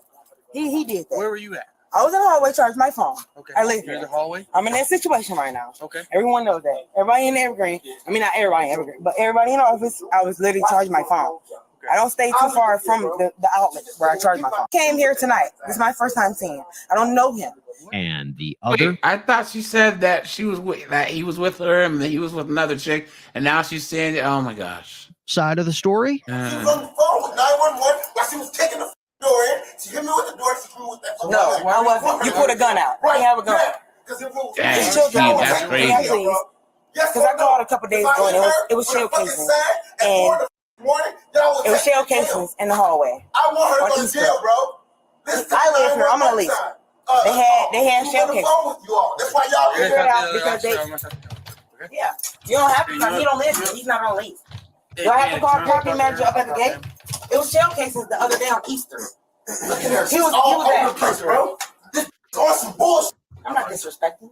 While police try to figure out this he said, she said situation, they have one question for our suspect, who is later identified as 24-year-old Ariante Lusby. Ariante? What apartment are you in? What? All with the here. When you got somebody in here that don't have a pass or visitor pass, that's trespassing. No, it's not all you can do. This must not be the right number for me to be calling because they never answer the phone like that. Hey, what apartment are you in? It's okay. I'm getting you fired tomorrow. What apartment are you in? Guys, Angel, you know how trespass works, right? Trespass? Yeah. Yeah, trespass is where you go into someplace you don't belong. No, Right? you That's call. So let's just say someone's on your property. Okay. You want them gone. You tell them to leave. They say no. You call the cops. The cops say, "Do you want this person gone?" They say, "You will leave." Yes. And we'll also write you a trespass saying it's documentation that you cannot be there anymore. Right. Okay. Documented. If you come back, then you are arrested for trespass. Okay. Trespassing is violating a trespass order. So Right. a trespass is saying you cannot come there anymore. So you can't. This knucklehead just can't say, "Oh, this is trespassing." No, it's not, because this guy hasn't been trespassed for anything. He hasn't done anything wrong. You know what I'm saying? Okay. Knuckleheads don't understand. Like, they just think, "Oh yeah, you're on my property, so you're trespassing."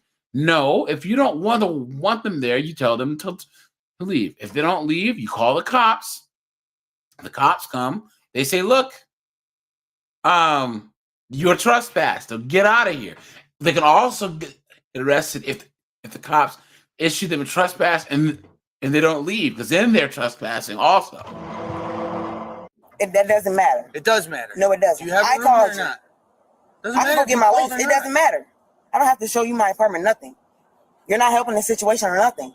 He's using profanity and cussing out. I live here for 6 years. I'm 24 years old. He living in somewhere. It doesn't matter. It does not matter. My door is kicked in. I have proof. So if y'all don't want to do anything now, it's okay. When it come daylight and Thursday and today, when the people come in the office and the property managers come in the office, he won't be here. He gonna be already gone. But guess who house he at? He gonna live. Walking over there. Don't tell me I live here. I don't care. I don't care. You don't care. I do. What are you talking about? Get away from me. Because you don't know my name. You don't know nothing. You don't want to figure it out, and you still won't know. He trespassed. He don't have no visitor pass. I live here 6 years. You're not proving me that you live here. I can't prove because you study up. Stop walking there. Stop walking there. What?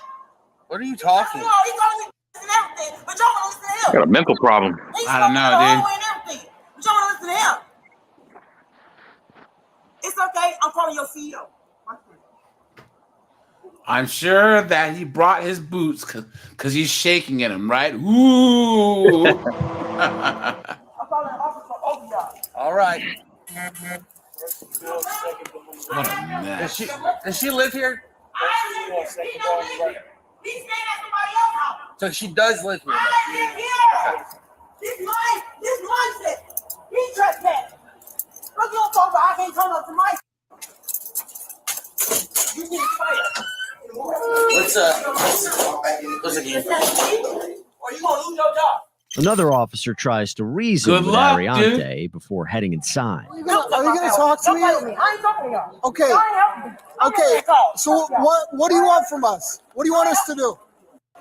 Okay, that's fine. That's fine. That's fine. Okay. You don't know nothing about it. So you don't need our help? So at the end of the day, you can't help me. I'm the one to talk. Bye. You don't need our help? At the end of the day, whoever else you at, they get escorted. This person's not even speaking English. They won't be living there no more. Okay. Keys and all. I'm trying to pull the keys. They get in there. He always at Harris Casino. He just walks away. Once inside, it's not long until Ariante is back in the picture. Here we go. We got his name and we got everything. So anything that happens to me, we got it all on camera. Yep. I'm turning my records down. I don't want that. Ma'am, are you willing to talk to me? Tell me what's going on. Let him leave. He's trespassing. I'm pressing charges. You know this?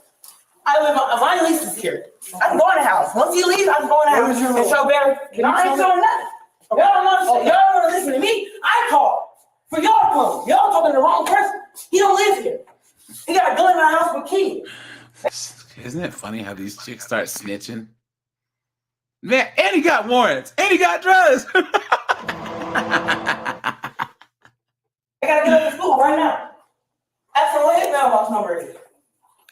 Ask him what his mailbox number is. Are you gonna tell me what your name is? Ask him what his mailbox number is. I will show my lease. I will show mail, everything. I live here. You're not even telling me I'm your a name. JPD. What's your name? I don't worry about my name. Okay. She's not stopping there. While police try to talk to other residents, Ariante makes another U-turn. Here we go. What you mean back up? I live in this floor. I live on this floor. He don't. I lease this house.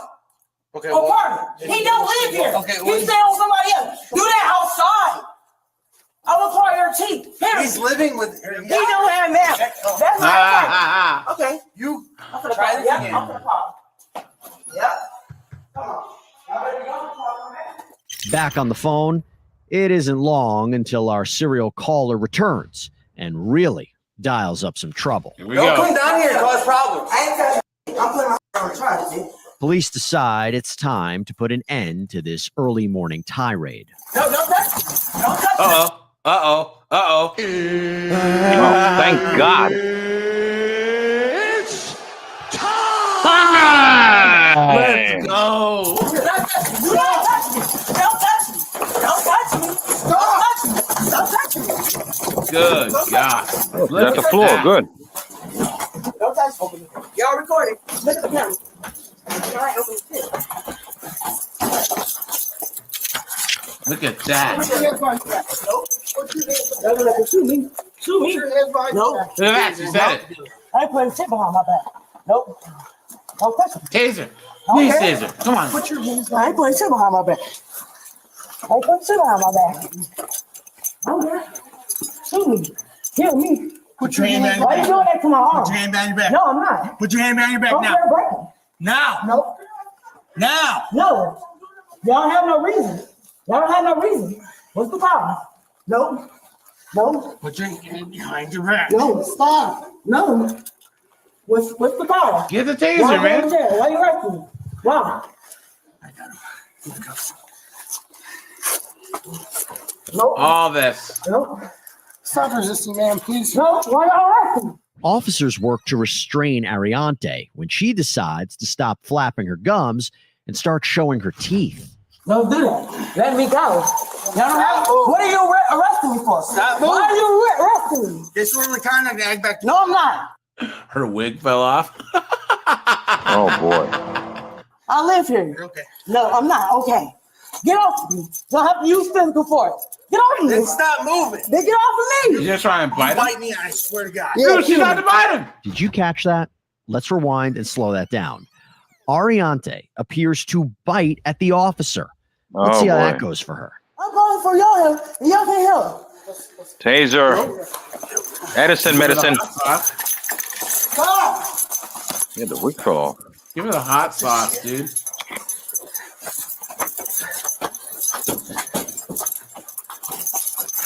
Yeah, try to bite him again. Don't do it again. I will. Kill me. I'm ready to die.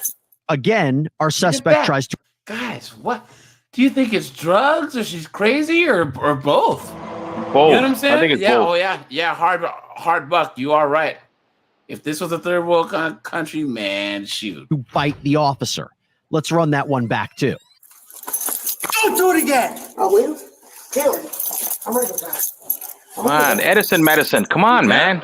Yeah, I'm ready to die. Kill me. Bit me. Yeah, kill me. Leave Rabbit me alone. dog. Leave me alone. I was minding my own thing. I called for y'all help. And y'all listen to another more person. Ew, does she have armpit hair? Yuck. That's wrong. That's really wrong. I'm asking for y'all help. He got a gun in there. He's ready to shoot me. I told you guys. Were you acting the way you are? I was gonna go home. No, you weren't. I was. Now she's crying. Arrested. I don't know why. What's the cause? I don't want to resist. I don't want to cause problem, but why? Why? Are you gonna behave and walk out to the car? Why? I don't want to. I want to go home. I didn't do anything wrong. Hey, can you walk with us? I can. And we'll explain everything and what's going on. I'm trying to losing that plane. We'll get I out don't there. want to do anything crazy. Once we get you out to the car, we'll get you. And this woman's walking out. Wait, my It's pants gonna are be falling. okay. I'll fix It's it. not okay. It's gonna be okay. Okay? It's not. What's your name? What's your name? What's your name? Mariah. Mariah? I'm living with my cousin Aria. Officers lead that suspect out just as another officer arrives to take Ariante to jail. It hurts. Can you believe it? She's biting, so. I didn't mean to. Okay, let's go. That's not right, bro. I ain't done that. Are my shoes? You're gonna go with me in my car, okay? My shoes, no. Tell me to call. What a mess. Tell me to Acting all call. tough. Come on, we'll talk. No, I don't. That's not right. I'll talk to you. Can you talk to me when I'm not there? Okay, well, we gotta talk to you over there, okay? No. Let's switch angles as the sheriff approaches the scene. What is that? Sheriff's like, man, I was just sitting down to an apple fritter and some coffee. I was at Denny's getting. I was at IHOP getting a Rudy Tooty fresh and fruity breakfast. Yeah, 2 for $3 special. Oh man, Chris, what's going on, man? No, man, nothing much. I did a live stream earlier on, and by the end of it, I almost fell asleep, bro. It was crazy. I did one. I said like women are lying about being happily single. That was the theme of that live stream. Well, yeah, but the issue, guys, is women who say that they're single by choice is no such thing. Because if the guys that they wanted to talk to them, then they wouldn't be single, right? They would never turn down Chad or Tyrone.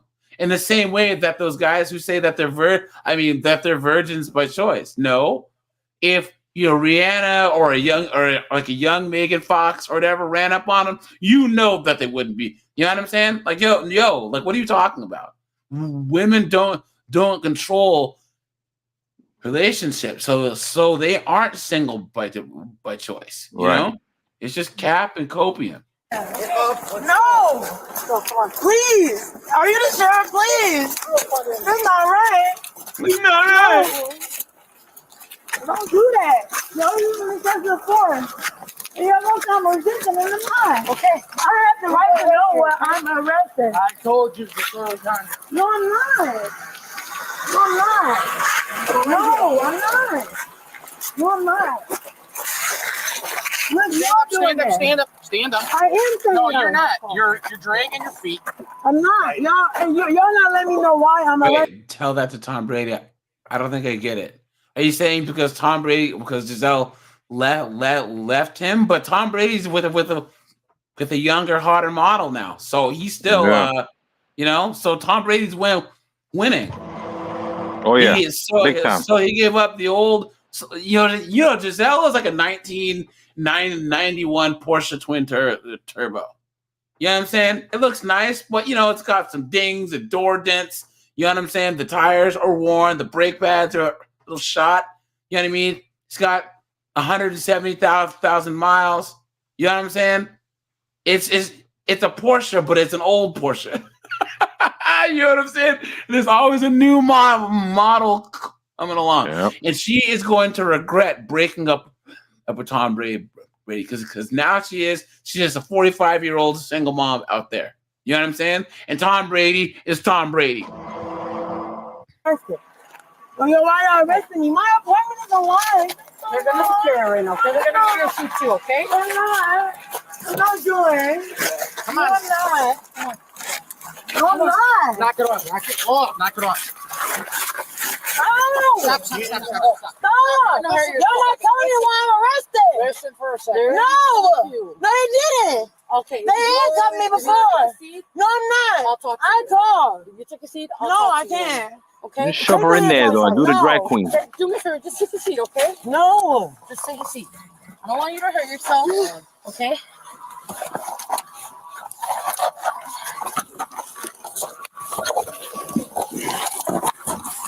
Watch your head. Stop kicking. Stop. Let me go. Stop. Tell me why I'm arrested. You're under arrest. Why? You're not being let go. No. Do the drag queen. Because I called for your help. He has a gun. He has a gun. Okay. He has a gun. Well, you can talk about this No. when we get over there. No, we don't. Okay. My apartment, I live it alone. Okay. With my cousin. Okay. You're wrong. But I need you to calm down for No. me, okay? Because y'all put him on extra tight as if I'm trying to help you. I'm trying to help you out. You're not working No, with you're us. not. Okay? You're not working with me. Alrighty? No, you're not. I just need to make sure that you get your safe back, okay? Here, let me check. He sounds like a little For kid. you, okay? He's gonna check the I handcuff called for you, for help. Ariante heads on her way to jail, where she finds herself in a tight spot. Ma'am, stop doing that. You're hurting yourself. Oh well, these cuffs are too tight. Okay, well, we tried to fix them for you and you weren't working. They took us. What a mess. Okay, well, we're almost there, okay? We're gonna fix them for you. Stop pulling your arms. You're just gonna hurt yourself. Mariah. At the jail, and on brand for her, Ariante makes nothing easy for our officers. Hey, relax, relax. Okay. Wait. That one's not. You can get a finger in there. Want some, guys? Ma'am, you need to calm down. That's because you're fidgeting around. Come on. You'll tighten it more. Come off in a second. Okay. What a mess. Come on. Okay. Stand up. There you go. There you go. He plays on tighten just a little. Conduct, 2 counts of battery on a peace officer, Guys, and 2 counts of resisting arrest. I need to go to bed, but guys, look, we're gonna do a little preview of what we're gonna watch. Actually, there's one where they try and here. So we're gonna go over this one on Thursday. Watch. Look at this. Get my dress and my here now. No, I'm entitled to my fucking rights. Taser. October 1st, 2020. Merry Christmas, guys. So we'll go over this one because it's kind of long. But guys, we can go over this one here. Watch them trying to steal. Look at this. Let him please stop running. You're gonna get the fuck on the ground now. Get on the ground. How's she gonna get on the ground and on her phone at the same time? She just sits down on her phone, right? Yeah, shit. In Florida, officers received a call from a Prada manager, Ohio, Florida, shopping plaza, who stated that 2 women walked into their Why do they even let these 304s into the Prada and Louis Vuitton shops anymore? You know what I'm saying? store and walked out with over $4,000 in purses and women's sandals. Yeah. But just 2 hours later, they would receive a call from an Old Navy manager who stated that 2 women came in with Nike bags, filling up their bags with stolen items and walking away, flipping off the manager in the process. Damn, how they gonna walk out saying, hey yo, it's right here, buddy.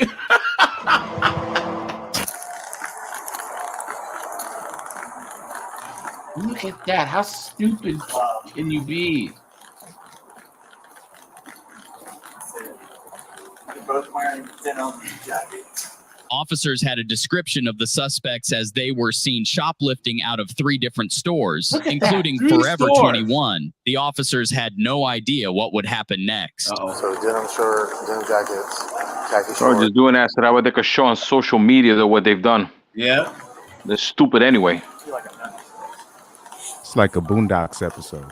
Yeah, that's true. Like the guy earlier who got arrested for jumping the turnstile, but then he had a Gucci bag and he had thousands of dollars with the clothes on. Moron! You probably stole that stuff. Probably did.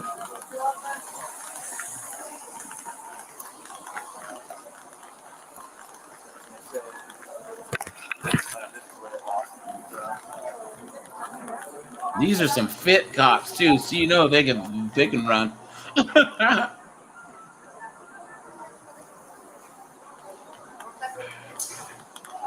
Left.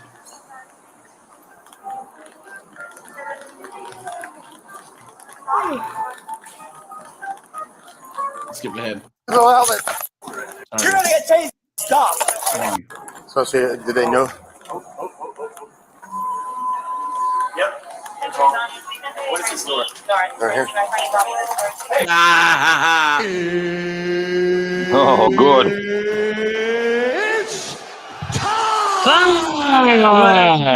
Stop. Hey, stop running. You're gonna get chased. You're gonna get chased. Stop running. Go the other. For pursuit through the outlet. Let him please stop running. Let him please stop running. You're gonna get chased. Let him please stop running. Yo, he can run. Good idea. Let him please stop running. 9-4. He can run. Good. Let him please stop running. He can run. Stop running. You're gonna get tased.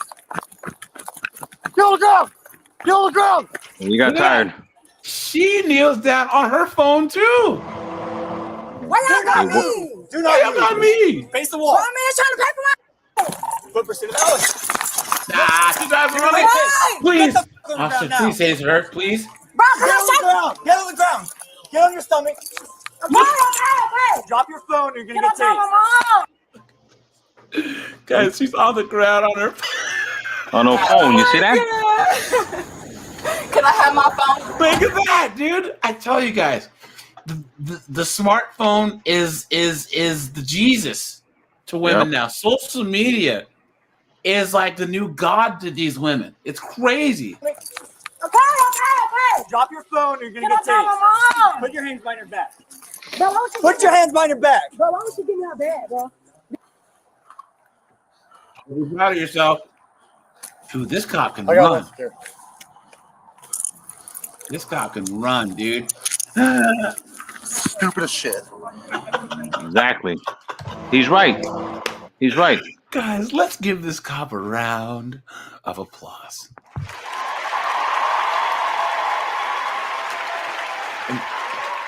And yeah, Mike, you are correct. Yeah, all these people, all these chicks are all spoiled, man. Yep. Yep. Drew, you good? Yeah, you got yours? Yeah. Okay. I hope you're proud of yourself. You don't got me on camera doing anything. I got money. That girl just Stop. That was not me. Stop resisting. I'm not resisting anything. But her name's Sierra Rudolph, bro. She just gave me her bag. Isn't that funny, guys? How when you say like Asian girls and like basically foreign chicks, right? Girls that are actually feminine, right? Well, a lot of them don't end up in this situation in the first place. But the traditional women were meek. They would just jump on the ground and start crying, right? These new chicks start fighting. Their instinct is to fight, right? It's like they're like, well, black women are the least protected. And why is it? Think of this. How many times have you seen a white girl and Asian girl get pulled over and they're obviously driving like trash? And they're officer, I'm so sorry.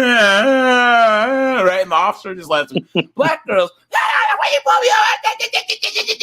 Screaming, yelling. You know what I'm saying? Come on now. Get up. Get up. Uh-oh. Sorry, guys. Bro, I'm burning my shit out of here, bro. There's music playing. How I'm not. She's still fighting right now. I promise on my baby. Stop. I'm not She fighting. said on her kid. She swears on her kid. You better be careful with that.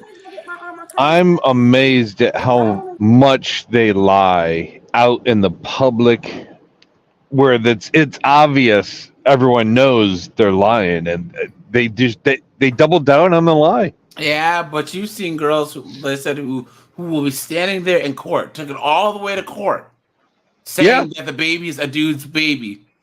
And it's not until the judge reads the results and they're still trying to stick to the story. Oh, the DNA test is wrong. Right. The lie detector determined that was a lie.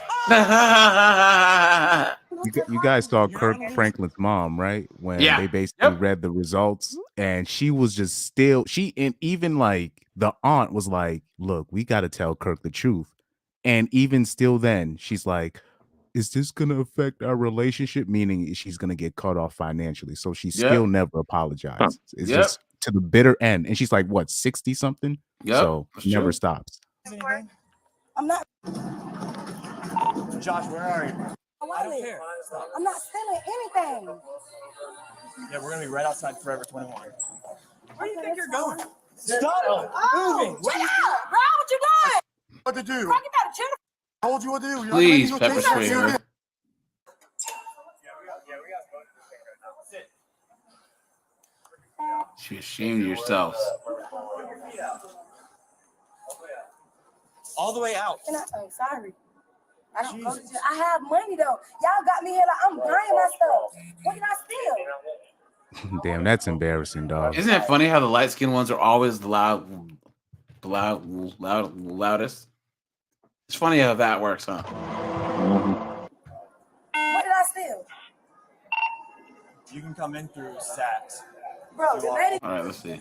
In the fitting room? Okay. Just give us a minute, and then once we get more officers over here, they're gonna come in and try to see what else they have there.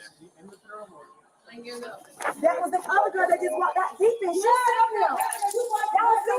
Hey, Shut up. Stop acting like we don't know what we're talking about. Stop yelling, Blackie. Stop yelling. Those Oh, other girls that just so you saying someone stop yelling? I'm in there shopping. Why would I be in there that long? Yeah, that was that black girl. You watched the black girl walk right out the door. No, because she watched the lady walk right out the door. Then you accused us. Because what? You ran because the police yelled stop police and you kept going while you looked back at me. You finna see why I ran? You got a warrant? Oh, no, I got a warrant. I bet you do. I bet you do. Why'd you say I'm going to see why? Echo 940, listen. She watched the black girl walk right out the store. Y'all came like 5 minutes after the girl just walked out the store. Hey, you got an ID? On emergency downtown for task 93. Let's skip ahead, guys. It's getting Storm late. ran through. Should have done that. Carlos X is right. Well, hold on. I mean, they're probably stolen too, so we gotta make sure. No, they're not. They're mine. Look at the bottom of them. We got paint and everything on them. Okay, hold on. Can I get my shoes? We'll make Well, it's all because of the laws and policy allowing them. Look at her laughing. She's having fun. You know what I'm saying? And guys, I was on I think it was like MGTOW Cowboys live stream once, like a while ago. And he was like, he's a great guy, but he was like, yeah, we're gonna organize as men and we're gonna change the laws. And I said, sorry, dude. You've been had. You've been took. You've been hoodwinked. Bamboozled. Led astray. Run amok. I said, the day you think with all the billions and hundreds of billions of dollars that they make screwing men over, you honestly think that that small group of men that profit off of this are going to change the laws? Please, there's no way. It's just, guys, the best thing you can do is stay out of the best way to win a game that's rigged is not play the game in the first place. You know what I'm saying? Because in this case, the house always wins. So just don't even go in the casino, you know? AJ, you're a weak man for not playing. You're weak, man. You're weak. Yeah, don't you know? Jesus tells you to go out and play the game. These trad cons, you know what I'm saying?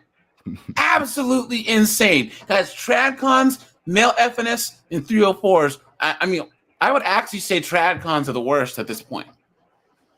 I think one of the best. Yeah, go ahead. I'm sorry. Because they try and take this moral, religious high ground. Anyone who says men should ... that doesn't involve saying, look, you should put yourself first so that you can be the healthiest, happiest, and most successful version of yourself. Other than that, you are encouraging men to simp. And these trad-cons who try and use the Bible and Jesus and say, oh, well, you might have got boned in a divorce, but, you know, God's going to deliver and God's going to tell you to be like Russell Wilson and take on some single mom. Clown world. Insane. What are you saying? I think one of the best things I've heard is just like a one-liner is, Jesus couldn't save the 304. How are you going to? Minister Jack. Minister Jack. Yeah, that's true. That's true, man. Black girls. No, you got enough problems going on right now, sweetheart. The storm you ran through, should have done that. You got yourself a felony.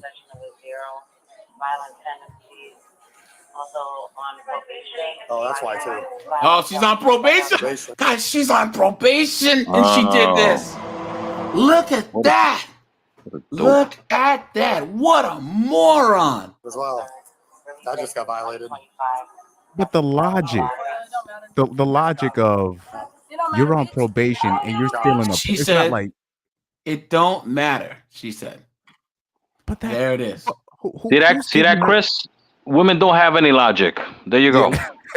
No, I know, Chris. Are you actually asking why women aren't showing any logic? If you gotta ask that question, You've been had. Poor Chris.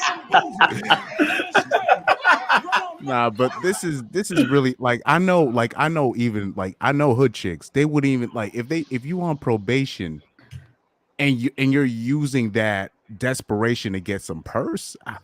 Wow. Okay. And you would think that they would just, guys, these chicks hate men so much. See, you have a lot of white girls and Asian girls who might be kind of thoughts, but they get rich dudes to buy them this stuff. They get simps to buy stuff for them. These 304s are so insufferable that they have to steal it instead of actually getting it out of dudes. You know what I'm saying? Think about that. They can get dudes to buy stuff for them for free, but they're so lazy. They're so moronic. You know what I mean? Mike, you are correct. Girl, what did y'all I'm on probation. And I just ran for them. So what you think? Oh, man. No, can I be honest with y'all? It was three already in there when we went in there, and I just don't have to know the girl. Please. Hey, Uncle Joe. Now she's snitching. I'm fucking kidding.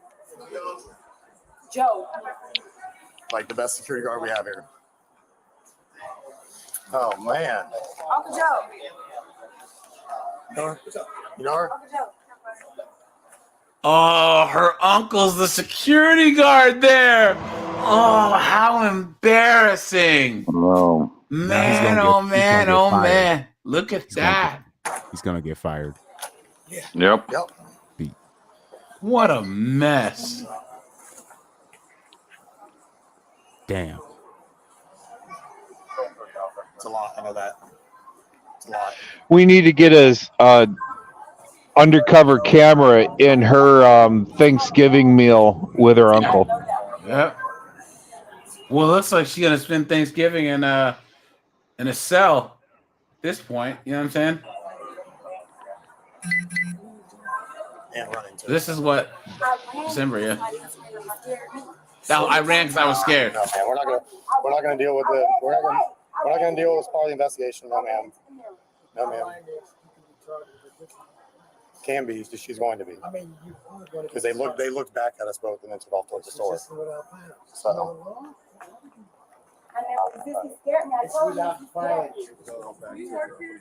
Okay. Yeah. Somebody bag was left over. Okay. Oh shit. Jesus Christ. Look at this. Wow. Look at this chick. Exactly. You got that right. Wow, man. I'm surprised the racks weren't shaking, which is walking up at that. Oh, man. Wow. Thank you. Camera stabilization was on. I know. That looks like yours. Yep, that's ours. There's that. Uh-oh. Sorry, guys. There's music. I know it's going with you. It's gonna be in my belongings when I get out. Yes. All my money. Yes. There's money in it. It's staying with you. We're gonna count it in front of you and all that stuff. I'm not handing it off to somebody else. Okay, no, that's my auntie. That's what I'm telling you. I'll handle this stuff. All right. Hope you're proud of yourselves. Give them the perp walk. Give them And that looks like a long walk. Yeah, the thought walk. On the wall. What y'all talking about yeah and giving that and pounds and Why don't any of them speak English? Like, what's going on? They did that shit. They did. Somebody tie the back of my neck because it's my thing.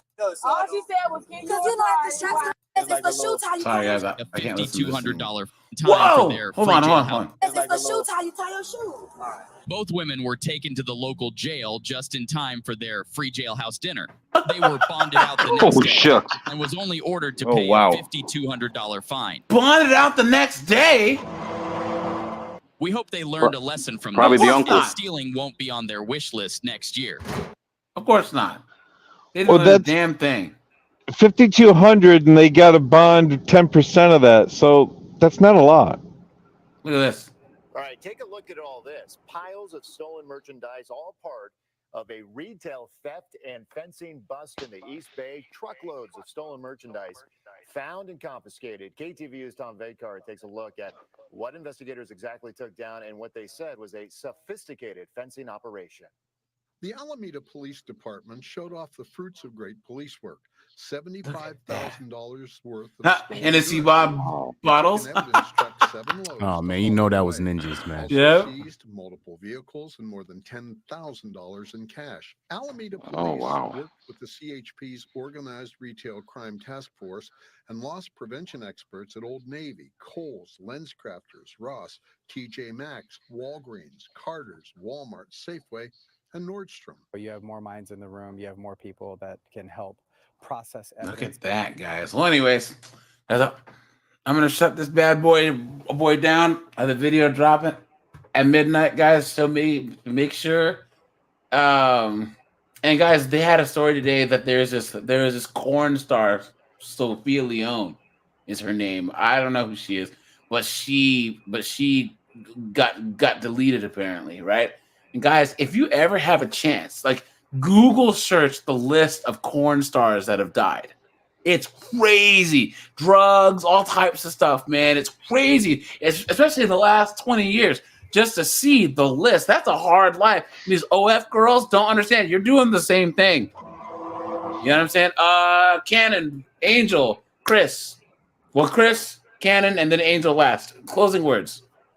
Man, I know I came in a little bit late, but that last video, the second or third to last video, where the title said woman confronts his ex's new girlfriend is basically proof that single women they cause too much destruction, like just when they're single. And that's why I always say women, now I'm really saying women are not happily single, and that's going to be one of the new themes on my channel. But it's really interesting,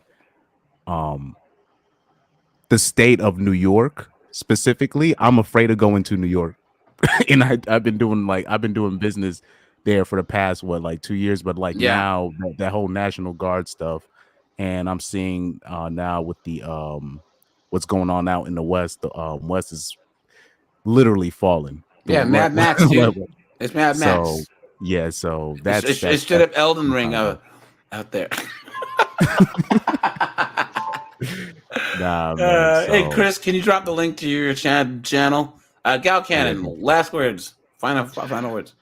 I'm just shocked that these ladies will lie at the drop of the hat. I mean, a little lie is one thing, but these lies are just so blatant. Crazy. Yeah. It's insane. Just don't play the game. It's the only way to win. Yep. Angel. Man, now that we're at the end of your State of the Union, man, what you got for us?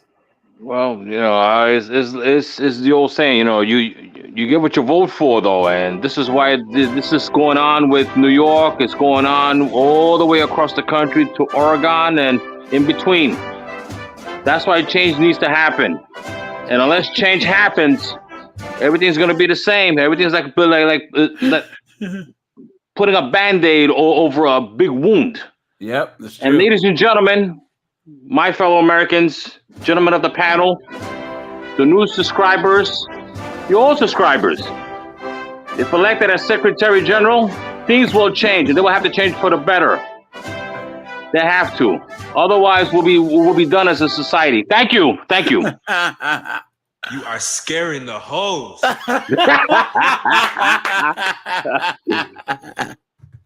All right, you guys. I'll catch you guys Thursday for 5-0 and 304s. I appreciate you guys. Random on a Monday, man. Angel, thank you as usual. I appreciate your perspective, man, because like I said, you've seen a lot, especially when it comes to New York. In New York, like I said, what's been happening there is going to spread out to the whole rest of the country. So, all right, you guys, I appreciate you. I'm out of here, guys. Have a good one. All right, guys. Have a good night, everyone. Thank you.